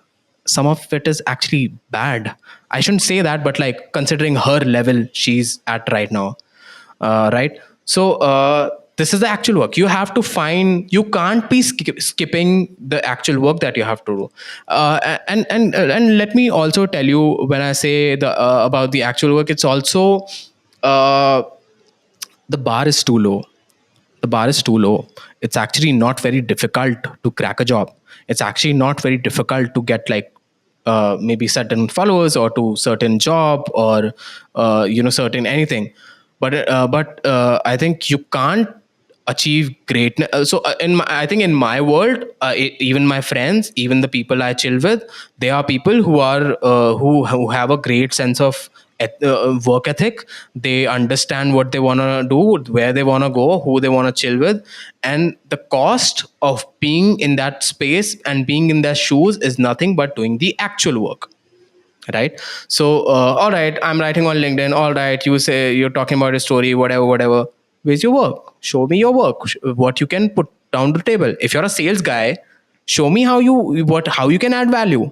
If you're a person who's a freelancer, show me how you can make my brand look amazing, and not just look amazing, but like actually understand my pain points, right? So you first need to understand what's the actual work for you, right? And just do it deliberately. If you're not doing it deliberately, it's all right. It's good for you. You're gonna get that job anyways. You're gonna get that project anyways. You're gonna get that. You're gonna get those followers anyways. But I think in my world, I think it's this. I think if you're not thriving for like much above, if you're not trying to achieve something greater than you, then I think it's a missed opportunity. And nothing like that, or even something closer to that, can't be achieved without doing the actual work. That is the most important thing, I would say, actual work. So I got this whole idea with you over a conversation at the last event. So that made me like we this will be a better topic to talk about.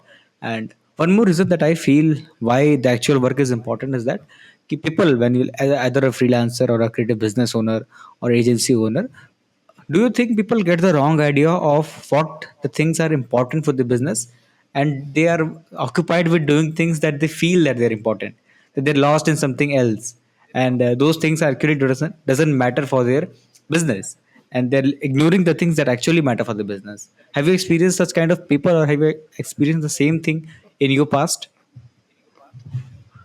All the time. I mean, we all like, now we are like, it's just like, I think it's a very designers thing, procrastinating, creating. I've seen a lot of people spending like days doing just specific thing and like perfecting it. They're actually ignoring the iterative process.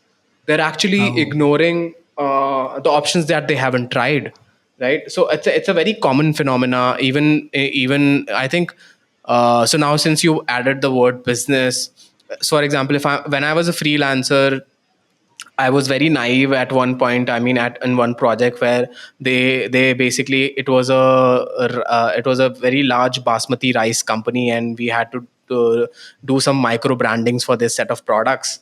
And they were actually the project. I mean, as a designer, it was a nice project. It was a really nice project, and I think it was communicating definitely really well with the designers. But it was not making sense to the business that they were doing, right? So I think I was just instead of understanding their pain points and what they're trying to do, what's their objective, where they're coming from, I just like had that perspective of just consistently like iterating without even understanding the business objective. So iteration and all that is fine, but you need to also know the objective. You need to align with the business as well. That's something, I think a lot of people don't align, and especially I think we are talking in context of designers. I think designers need to stop villainizing client. They, at one point, they need to put themselves in their shoes, right? I mean, it's high time that you come at, you come at that, become that person who actually adds value, and try to actually understand where these folks are coming from, rather than just like, client is that, last minute detail. So I genuinely feel that that needs to change. You need to have strong systems. You need to have a right process to let your client lead the project, and also detaching yourself from what you're creating. That's the biggest problem. Oh, this looks so nice. Oh no, I don't want to change this. Oh, this looks perfect. This is the perfect thing client should like. Forget that. You're not going anywhere with that attitude, right? So and just understand them. Just the time you have that mindset, everything changes, right? So so I think this is what I've been seeing a lot, like casually cussing clients, casually saying shit to clients, feeling that, having that designer's ego, and like sharing that very aggressive email and feeling good about it, and also posting on social media.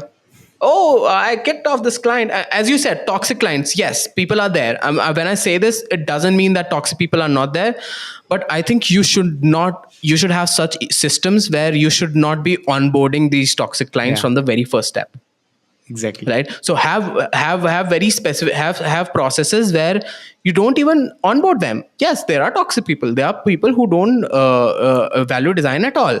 They don't even want to give money. Just don't work with them. No, why are you onboarding them then complaining about their toxic and all? So I think, and I'm not saying it's easy. It's difficult. It's difficult. Sometimes you try, you fail, and then you learn, but at least have that mindset. Dude, I like all over. So I think I in this conversation, number of times we've talked about people saying on things on social media.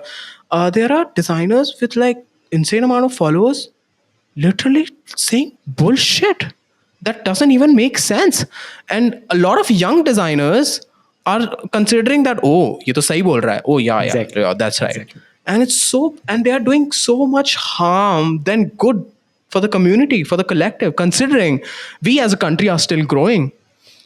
Also, another problem, no one wants to be collaborative. No one wants to be collaborative.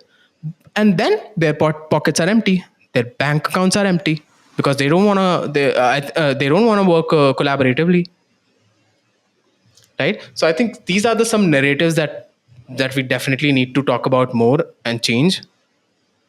Yeah, that is the thing I've also experienced, and that creator wala part, that is so much relatable, that I felt that that was the most one of the triggering point for me to start creating content and starting the podcast, because there will always be a new generation. There will always be new designers who want to get into this industry, and in India, it is still booming industry.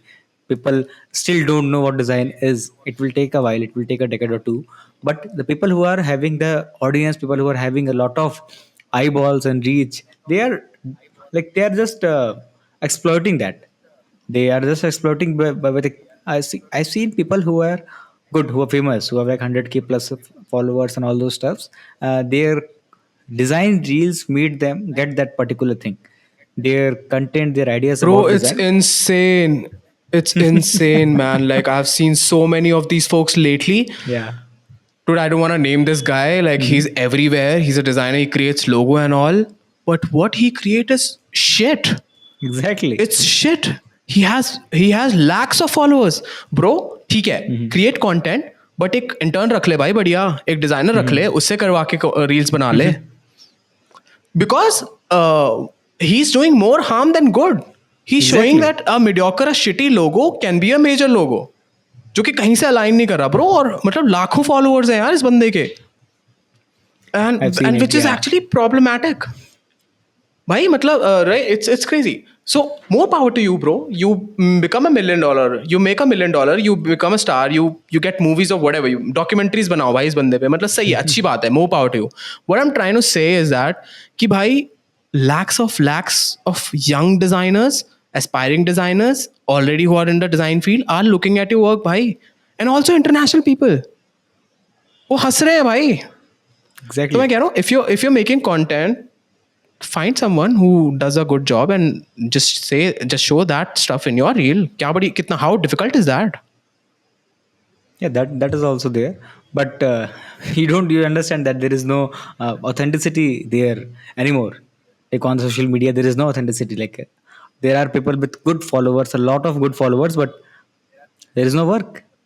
And even if there is work, as like you said, that like before and after is there of a logo, and the before logo was good. So I'm like, just let it be now.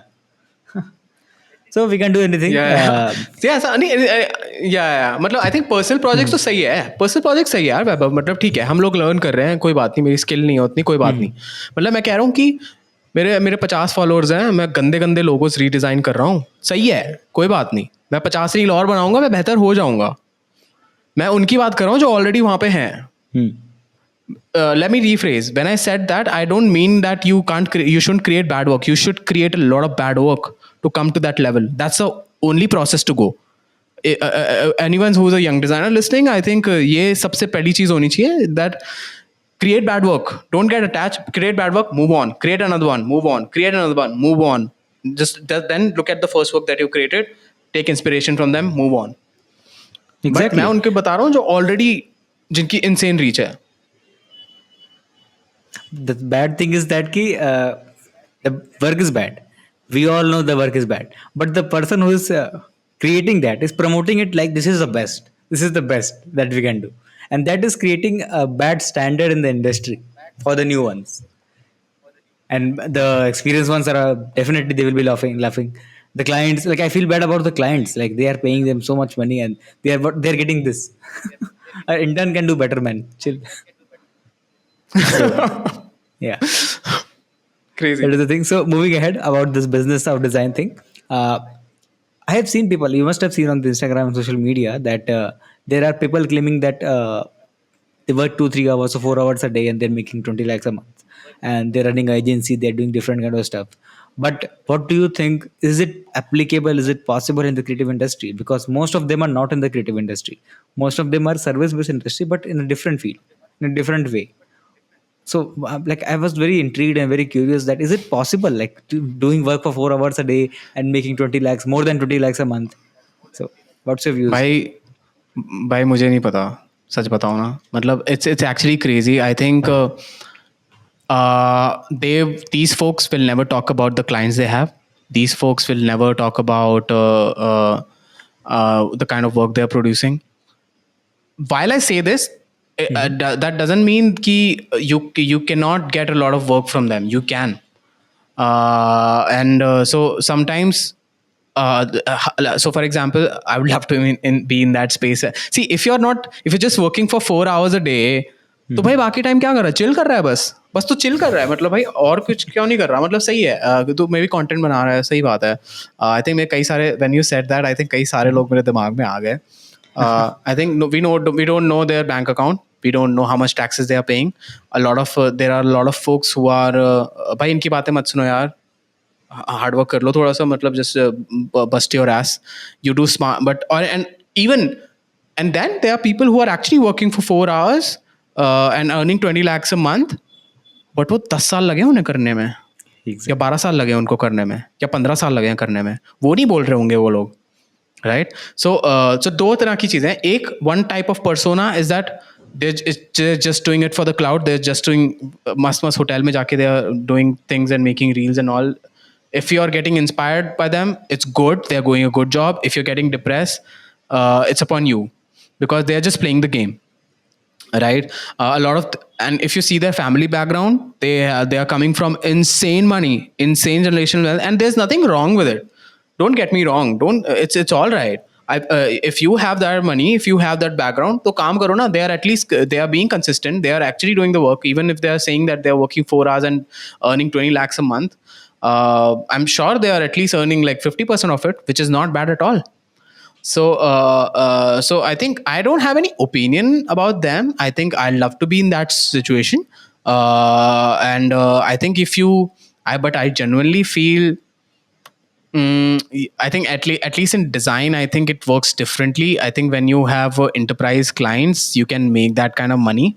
But in that as well, you need to have the right people you trust. You need to have a team. So a lot of, you know what, let me talk about this. I mean, it's an unpopular opinion. A lot of people are doing subscription, design subscription, right? Monthly subscription. There's this guy called Design Joy. I don't know how much money this guy making. He said he is making $1 million out of a one-man agency. I don't know. He doesn't have any dark circles or anything. He looks fine to me. Fine, nice guy. But what he's doing, a lot of people are starting a subscription-based design agency, which is, I think, the race to the bottom. It's a race to the bottom, according to me. Hate me as much as right. So I think what I can say is that, so for example, if you are charging $1,000 for a set of things, you can charge $5,000 for the same exact thing, if with a better quality or maybe the same quality. What I'm trying to say is that when you sell something for $1,000, you could have charged $4,000 for that. Right. So if you have a subscription agency and a person who can pay for $5,000, they're still paying you $1,000. So what I'm trying to say is that I'd rather have 5 people paying me $20,000 than 20 people paying me $1,000 and making it $20,000. Yeah, that makes sense. Right. That makes sense. Right. So and again, if they have a huge team, if they have like made like really nice systems and it's working for them, it's awesome. More power to them. But according to me, how I see it is that if I can make 5 lakhs, out of a project, I won't charge 1.5, 2 lakhs. Yeah. So I think this is the problem. Yeah, this is the problem that I'm seeing with the design subscription. But हाँ, अगर आपका mediocre, अगर आपका क्या number of them, go on. Yeah, even $1,000, मतलब अगर आप $1,000 का प्रोजेक्ट में मिनिमम काम करना है जो आपका 2 घंटे में खत्म हो जाए, तो बहुत सही है. अगर आपने ऐसा कुछ कर रखा है. I'm just like being hypothetical about it. कि अगर आपको 2 घंटे काम करने के, if you're getting $1,000, then wow, awesome. Yeah, but that is maybe never the case, na? Yeah, then maybe design subscription is the best way to go. Yeah, that makes sense. And that thing, a lot of people have started doing this and are still doing it in India as well. Inspired from Design Joy, inspired from there. But we don't know how it is going in the inside. We don't know the insides. You will never know the insides. Yeah. Yep. Yeah. I mean, pricing ही नहीं पता. I think designers should, I think more collectively, they should be open to discuss their methodologies. I think I'm going to do that. Maybe like once I'm in a different chapter of my life. I think I'm going to definitely do that about maybe the right play. Maybe not. There's no right or wrong. I think to each its own. But like what has worked and how to price and things like that. I think people like Chris Do has done such an amazing job. Right. So I think there's going to be more Chris Do's in India as well. with cultural That is going differences. on. तू बन जा भाई वैभव. I Next am episode. half. I'm less, like, I'm not even the half age of wisdom. It will take 30 more years for me. नहीं सही हाँ. या तो 30 years बाद बन जा भाई. 10 साल बाद बन जा. मतलब I'm just like saying it positively that we definitely, I think just about the content and followers, I think we need more qualitative stuff. Bro, कितनी सारी ads आती रहती हैं. Funnel. I'll make you a funnel that will get you $20,000. Like design subscription design agency. They show like a nice background. Papa का office. Papa के पैसों से ads they run, and they are like, that's how I made 200,000. Buy my course for 200 rupees. There's nothing wrong. There's nothing wrong. I'm just roasting them. There's nothing There is a wrong. lot There of may things be. wrong. I would say there is a lot of things wrong, but it is I all mean, where do you subjective, I draw? would say. Yeah. Wait. मतलब I just don't want to sound harsh, यार. I mean, they are hustling. मतलब ठीक है. I don't want to sound like an asshole who's just like roasting everyone or something.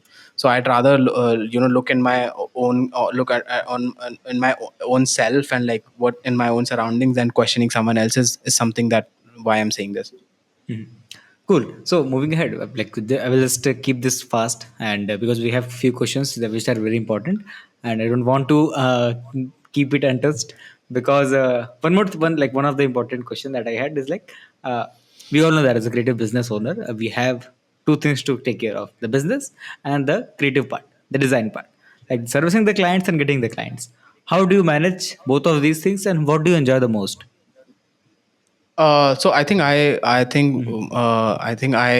now I tasted I know how a taste like sales tastes like.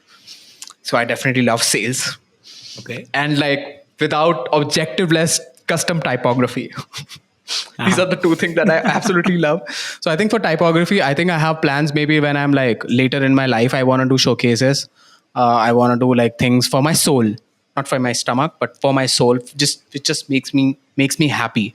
It's one of those skills, and I'm gonna give it 20 years or 10 years to be at that level and say shit. I'm not gonna say anything about it. I'm just like secretly like a donkey, just like just doing the work in my free time. Just like having too much fun with it. I definitely like the part where I'm finding prospects, getting them on a call, servicing them.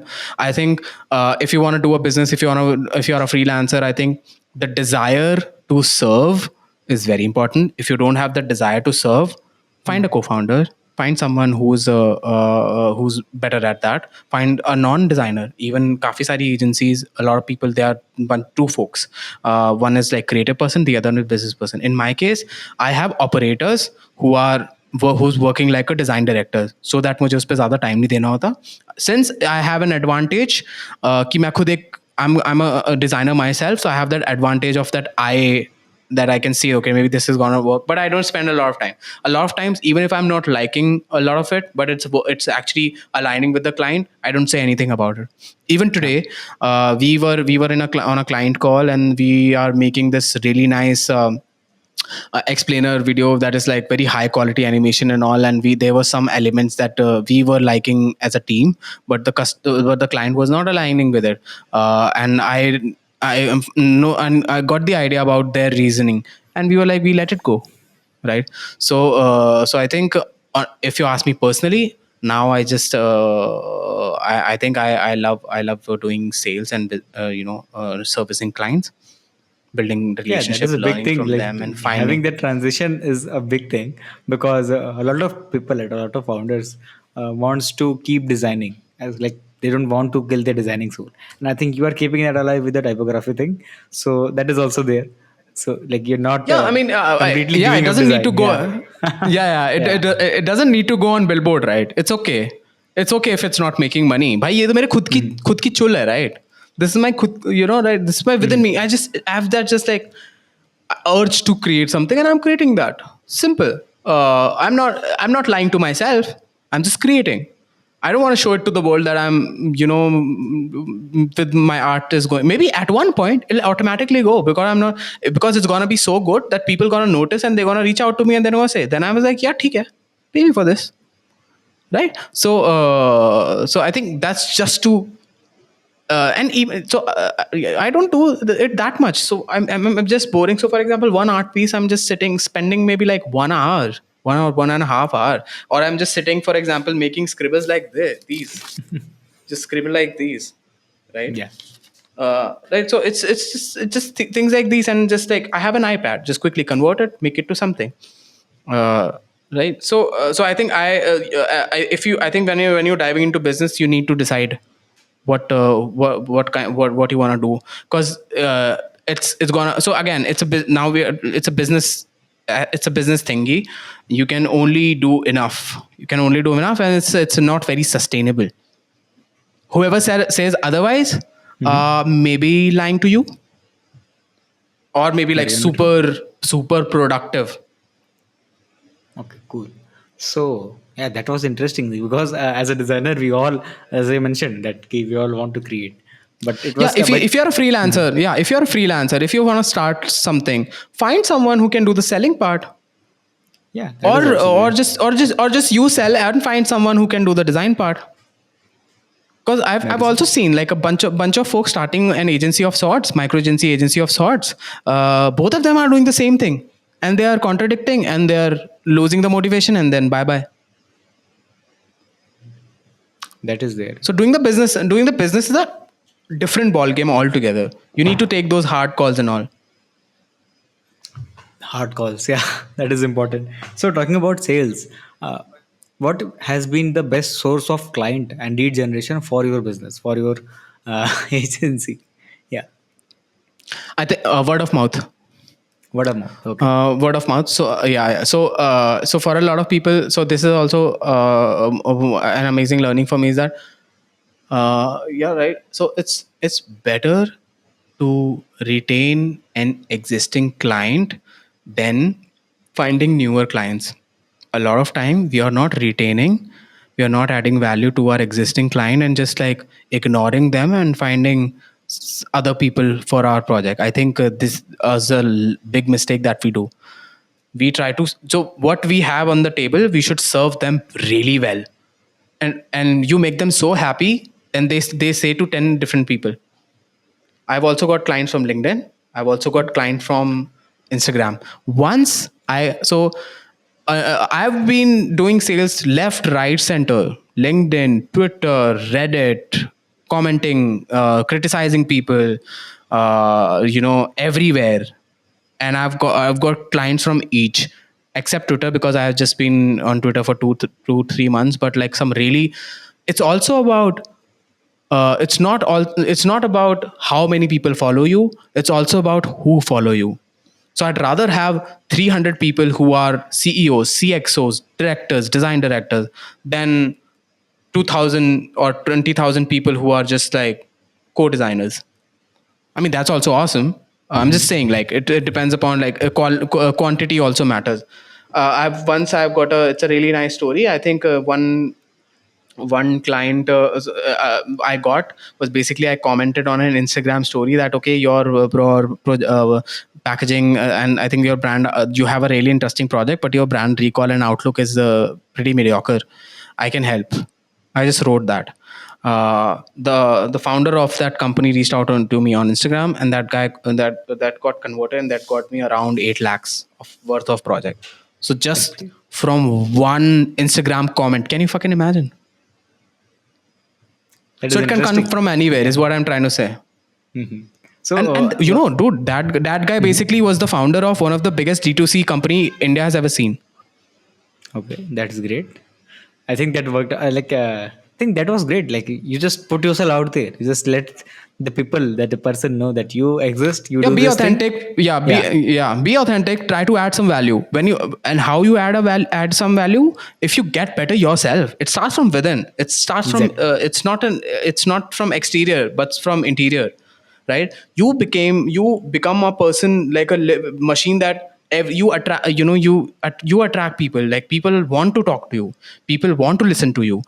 People, whatever you are saying, people are seeing that value. So you have to become this person. Now if I can charge, just for a consultation, I can charge $200, 100, $200 for just for the discovery call. I can charge that, right? But how to be that person is something that needs a lot of where you need to spend a lot of blood and sweat. Yeah, that is there. So, like this thing that you did was like kind of an outreach. So, talking about outreach, what I have experienced is that I am like most of the designers do not do outreach or go for outbound or do cold emails, or whenever we have tried it, did not convert it, did not result in a good way. We never got replies. Even I personally have reached out to hundred of people and I haven't received a good enough replies. So, what has been your experience with outreach, or you have only relied on inbound or word of mouth? No, no, I've done a bunch of like so much outreach I've done. So I think so outreach. I think you need to be very, again, as I said, you need to be authentic. You need to Mhm. know what you're selling, what are the pain points. So when I'm outreaching to someone, I'm reaching out to someone. So more, I'm doing direct sales. I'm not doing any marketing. Marketing is maybe the content I create, the things I talk about. That's the marketing. I'm not. I think bunch of I came across few people who are running agencies and they mentioned that, how are you doing marketing? I was like, I did not have any answer to say, because why do you don't, for marketing there's content, there's stuff, there's maybe whatever I've done you can showcase, like things I'm writing, Mhm. commenting on people's stuff, and like trying to add some value in Reddit, trying to add some value, helping people for free. This is what I call marketing, and from like this is how I do it, which is found. You can also, if you want to be technical and you want to look up on Google and see, learn more about it, you can just write founder led sales, founder led marketing, and you can learn more about how people are doing it. Right. So with outreach, I think you just need to understand what they've done, what maybe they might be looking for, who are working with them, and just reaching out to them. Even if they don't reply, follow up with something valuable. Follow up with something valuable. If they're not, follow up. Then just quit. Then move on. And if you have a nice profile, if you have a nice thing to talk about, they'll automatically reply, right? And you just you just try with like 100 people and you say, oh, I've tried enough. भाई 1,000 लोगों को reach out कर ले, 2,000 लोगों Yeah, को reach out कर ले, तेरे गोल्स कितने बड़े हो तेरे पे डिपेंड करता है.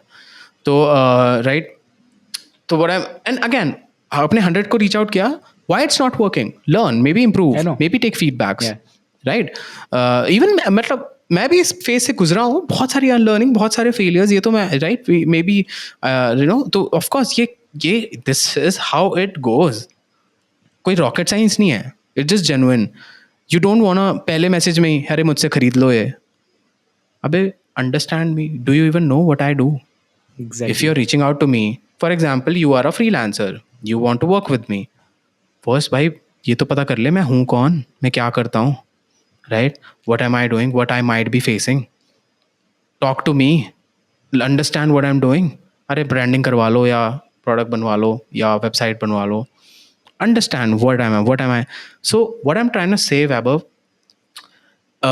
this I say a lot. In fact, I've said this at multiple instances, that people work with people they trust. Yeah. I'd rather work with someone who's okay with their work. For example, this person we were talking about, जो Instagram पे बहुत shitty काम करता है, मैं उसे काम दूंगा चाहे वो shitty काम करता है, but मैं उस पर trust करता हूँ, तो उसने वो trust build कर लिया है, right? So I'd rather work with someone who I trust than someone who's just good with the work and I don't know. So for example, so if you are looking for a babysitter for your kid, right? There's one lady in your neighborhood who's really good with your kid, and there's another one who has 15 years of babysitting experience. Who would you choose? Definitely the neighbor one. Exactly. That's Yeah. how it goes, right? So this is something that we need to understand to build that trust. Show that you're a human. ज़्यादा भर भर के chat GPT वाले message मत भेजो. It stinks from a distance. It's these people are running a multi-million dollar business or been in the industry for 20-25 hours. They know, they understand. They are not stupid. They are not villains. You are the villain troubling their important time. So how you Yeah. can be more valuable? Try different unconventional ways. लोगों को बहुत पसंद है, जैसे मैंने comment किया तो they like it कि यार Mm. I like your approach, then I saw your work, the work was also good. So it was not just about me bullshitting, it was also about I'm creating good work, right? So everything you have to do everything right. Social media भी अच्छे से रखो, reach out भी अच्छे से रखो, काम भी अच्छा दिखाओ. It's a balance, it's a whole journey. That is true, I think. And yeah, even like talking about a personal experience of the 100 outreach that I did, I understand that something is wrong with the script, something is wrong with the template. I need to change. I need to make it more personal. I have to change the approach. So I will be just trying that. So just it is a bit like new to me. I like doing the Of outreach for course, the first time. So that's how you learn, yaar, Weber. yeah, yeah, That's a way of exactly. learning. So I think like this is the longest podcast till now. So I think we have covered a lot of things, and I think it will definitely cut help करना anyone. पड़ेगा बहुत ज्यादा. No, nothing to cut. It will be this thing. So I think we have covered a lot of things about design, business, and your personal story. So before we wind up, I would like you to like give you a chance, like opportunity to tell to the audience, to the coming generation, to the freelancers or people who just want to start a studio or an agency, who are very new to this industry, like some actionable steps and some advice, like golden piece of advice that you thought, ki, I wish I knew this when I was young, when I was starting. So you can go as long as deep you want. You can go in detail as much as you want. So over to you. All right. So I'm just gonna maybe I'm just gonna try to be as valuable as possible. Number one, never burn bridges. Never ever burn bridges. Even if you don't like other person, just be okay with them. Be a nice human to them. Try to know where they are coming from. It's a very small world, especially as a design is a very small world. Otherwise it's a very small world. At one point you're gonna face each other, and it's gonna not you won't like to be in that ecosystem. Number two, don't skip the hard work. Of course, I think that's what we've talked about enough. Be a nice person. Build a nice tone of voice. Even on the internet, build a nice tone of voice. That's yours. But in order to build that, you need to at least put yourself out there a number of times to see who you actually are. Uh, uh, you know. Next thing is to basically moving forward. Everything's gonna be AI-fied, right? So make sure, I mean, so the while it has become very easy for all of them to like do things, do their work, put themselves out there a lot, the value of original authentic voice will have more and more price, right? So always find that authenticity.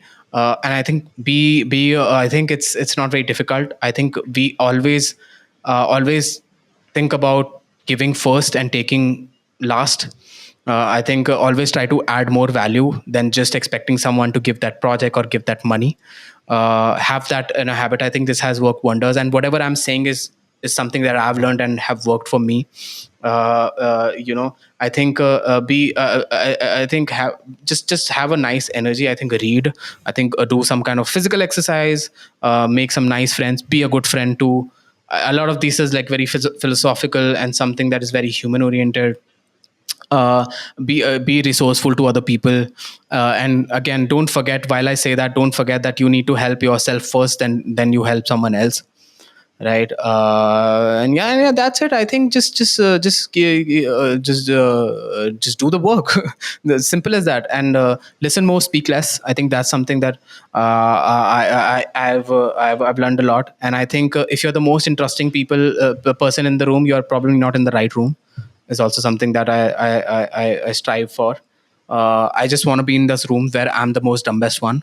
I'd love to be that, always that person who's like the dumbest one. I would love to be in those rooms. That's it. I think, and if you want to start a business, I think learn the art of sales. I think content creation is also important, but it's not just one thing, but like a number of things doing together. Going together. You have to basically build that trust, and like in order to get someone's money, you need to tell them that okay, you are the right fit. And always, I think what has also worked with me is like always build long term relationships with people, not like okay, one time quick buck, maybe with side hustles and some stuff that you can do. But like I genuinely feel, I think the magic happens when you expect the least.